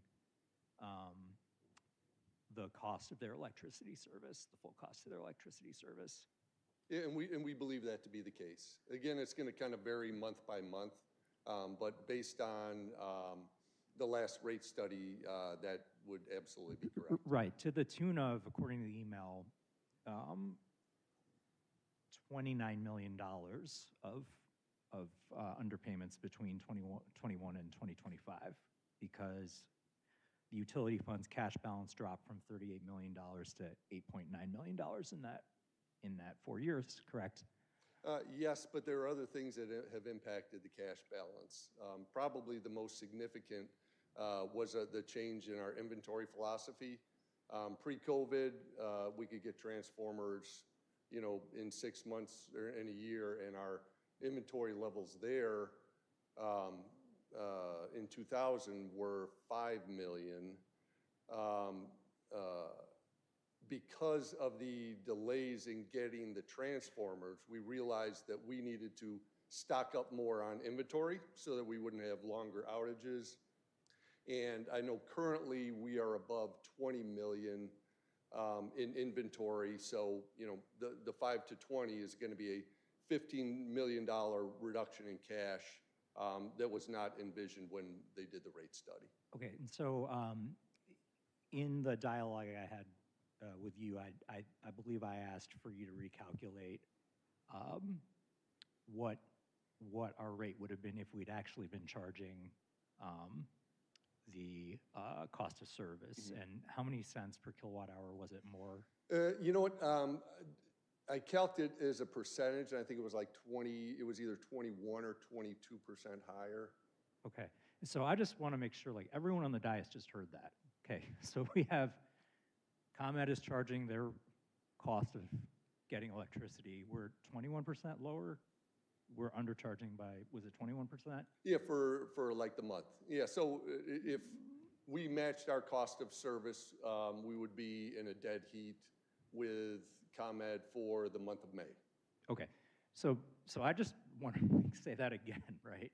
So for how many years have we been hearing that Naperville's cost of service, that our costs are much lower than ComEd, and we're actually finding out there's just a 21% subsidy going to our electric rates because we're not paying for the electricity that we're consuming. So I thought Mr. Doyle and other speakers made a really excellent point of no regulated utility, nobody that was regulated by CUB or any of these other entities would be able to account for their costs this way. I'm not complaining about Naperville, it's not a Naperville utility problem, but we've been about to make $1 billion decision on a 21% error, that's coming from an entity that's just not regulated like anyone else is. I think it's probably should be an objective of the city that our next source should be an entity that's regulated and reports its costs in a standard fashion that can be compared apples to anyone else. Thank you, Mayor. Councilman McBroom.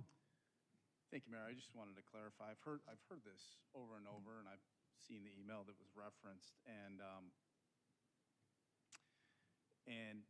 I'm not sure Councilman Holzhauer is blaming IMEA for this error that he believes existed, or if it's NEU, because if I'm following this around, this is a claim that Naperville, through our cash reserves, we've been subsidizing. I just want to be clear what the claim is.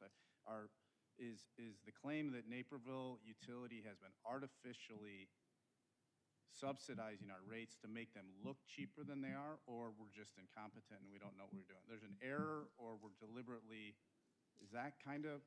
Is that a question to me? That's what I've been hearing. Is it a question about my claim? You can clarify it? Yeah, I can claim. Yeah. Councilman. And I'd like to hear from Director Krieger as well. Okay, Councilman Holzhauer. Thank you, Mayor. I don't attribute any of this to malice. I just think when one group is accounting using generally accepted principles, and we're taking another set that's subsidized by 21%, then we can't make $1 billion decision based off of that. That we should have a baseline that's the same everywhere. That's all. Thank you, Mayor. Mr. Krieger. Yeah, I wouldn't refer to it as an error. It would have been very simple for us to recover the full cost of service with the rate consultant. We're making headway towards that. And each year, things change a little bit. They change a little bit between rate classes, unexpected expenses. So, yeah, I mean, we fully anticipate with our next rate study that we will need to increase rates. But over the long term, over the history of the electric utility, because there are no additional dollars coming in or out, over the long term, our cost of service absolutely has to equal what our rates are, because that's our only source of revenue for it. Mr. Krieger, over the course of the last decade plus, we've heard that the city uses less power. Is that accurate? It is, yes, sir.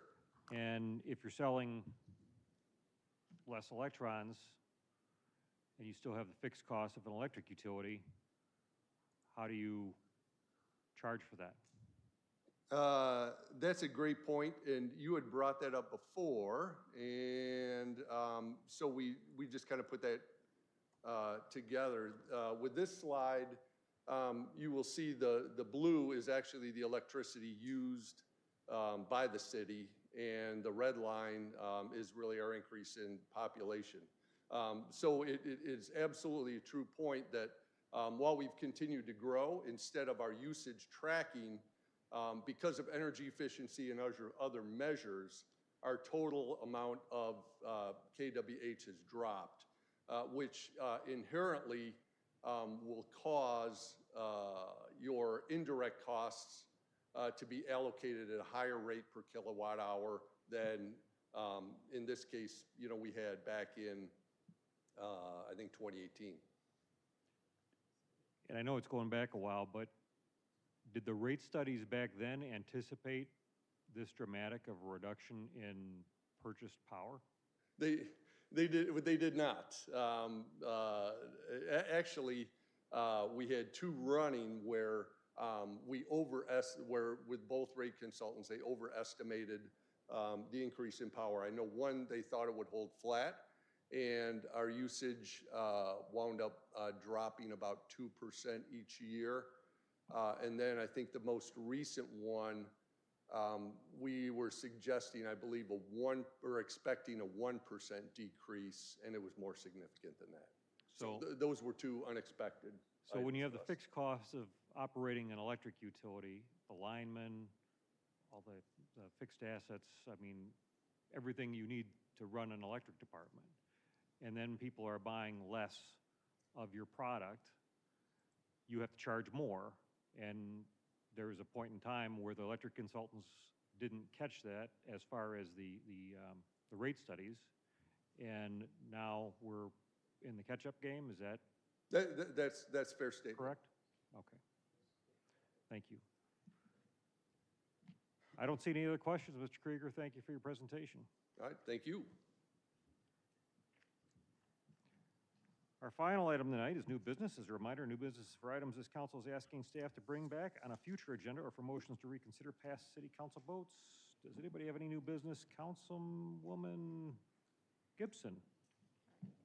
Thank you, Mayor. I had a resident reach out recently about native landscaping and an issue they had with code enforcement being called out. I talked to staff, and it seems like code enforcement has a lot of leeway when they're dealing with native plantings. But through this conversation, it also came out that our ordinance dates back to 1996.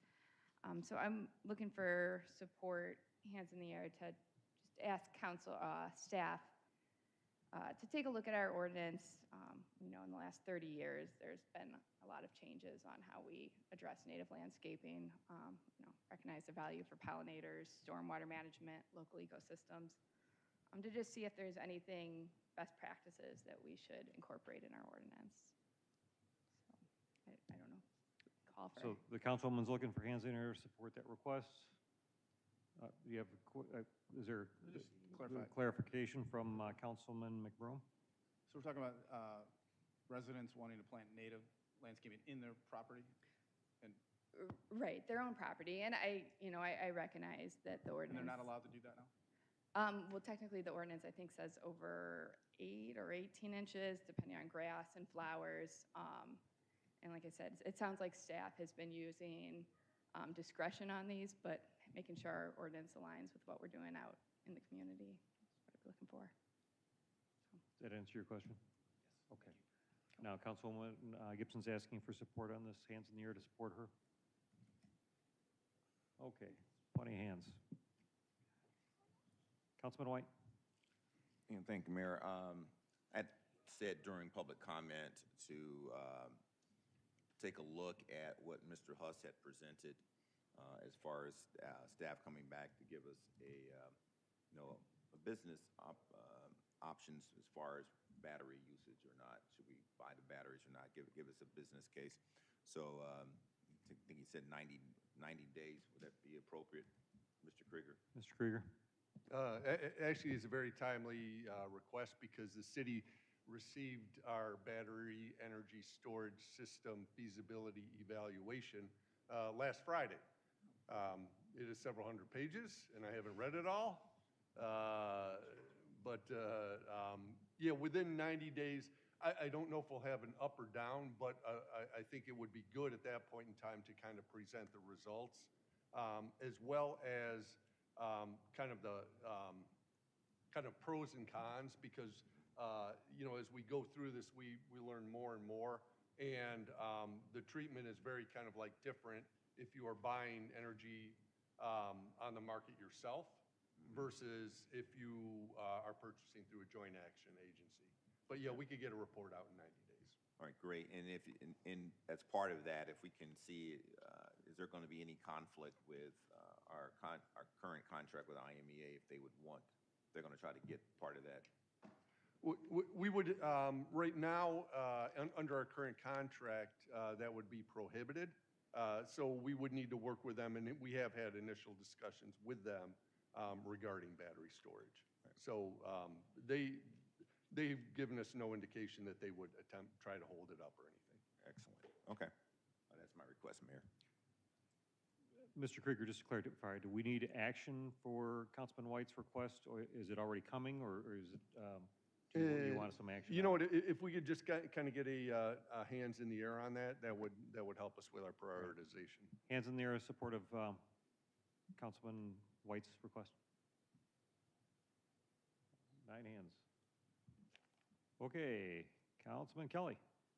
Thank you, Mayor. A very local request, but something I've talked to City Manager and Chief of Police about is traffic issues relating to the Ogden and Washington construction project that went all through last year and again going all through this year, and thinking ahead to next year where there will be a new construction project happening on Ogden between Washington and Mill that some people think is already underway but hasn't even started yet. That'll start fresh next year. And there's been a number of accidents on that stretch in between Mill and Washington. I'll say just anecdotally, the neighbors in that area think there's been well in the double digits both last summer and again this summer.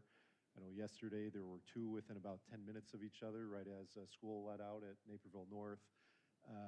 And it's a difficult problem to solve for, I know, because Ogden's a state road theirs. The city doesn't control it. We can't just upend the traffic control plan that's in place, but people are, I'll say, borderline desperate for some relief, just to see if there's something that could be done. And maybe as a first step, I'm wondering if the police department could give us some type of a report of how many accidents there actually have been reported, and it may not capture everything. I think there's been some fender benders where the cops don't even get called.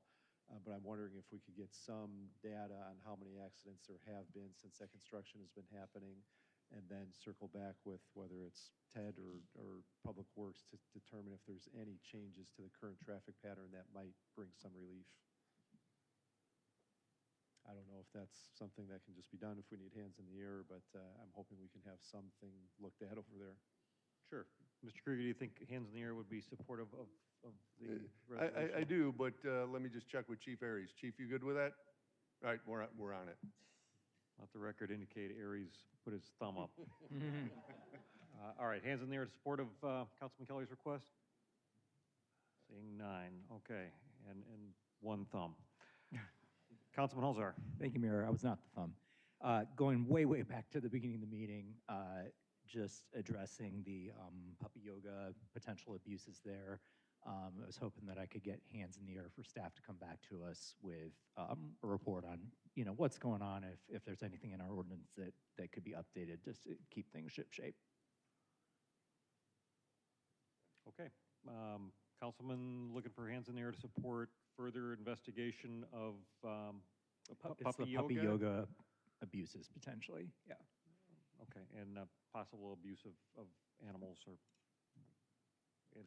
Right, and whether our ordinance, our humane ordinance, would need to potentially be, updated in any way to address this new business. Councilman Keller, are you looking to clarify? Yes, if I could, I don't know the answer, but just in terms of the question, Mayor, you mentioned abuse, and certainly if that's happening, we'd want it to be looked at, but I think, what the humane ordinance was really focused on that we passed a number of years ago was the commercial sale, so whether there's abuse or not, I would hope that whatever staff might look at here is whether or not there's sales happening that might potentially be in violation of the current ordinance, or if there's some revision to the ordinance that might potentially cover this situation if there's sales occurring that are not covered by the ordinance. Does that make sense? Yeah, I'm with you on that. And I think my understanding is from internet traffic, there are sales going on, whether they're advertising or not, it's happening.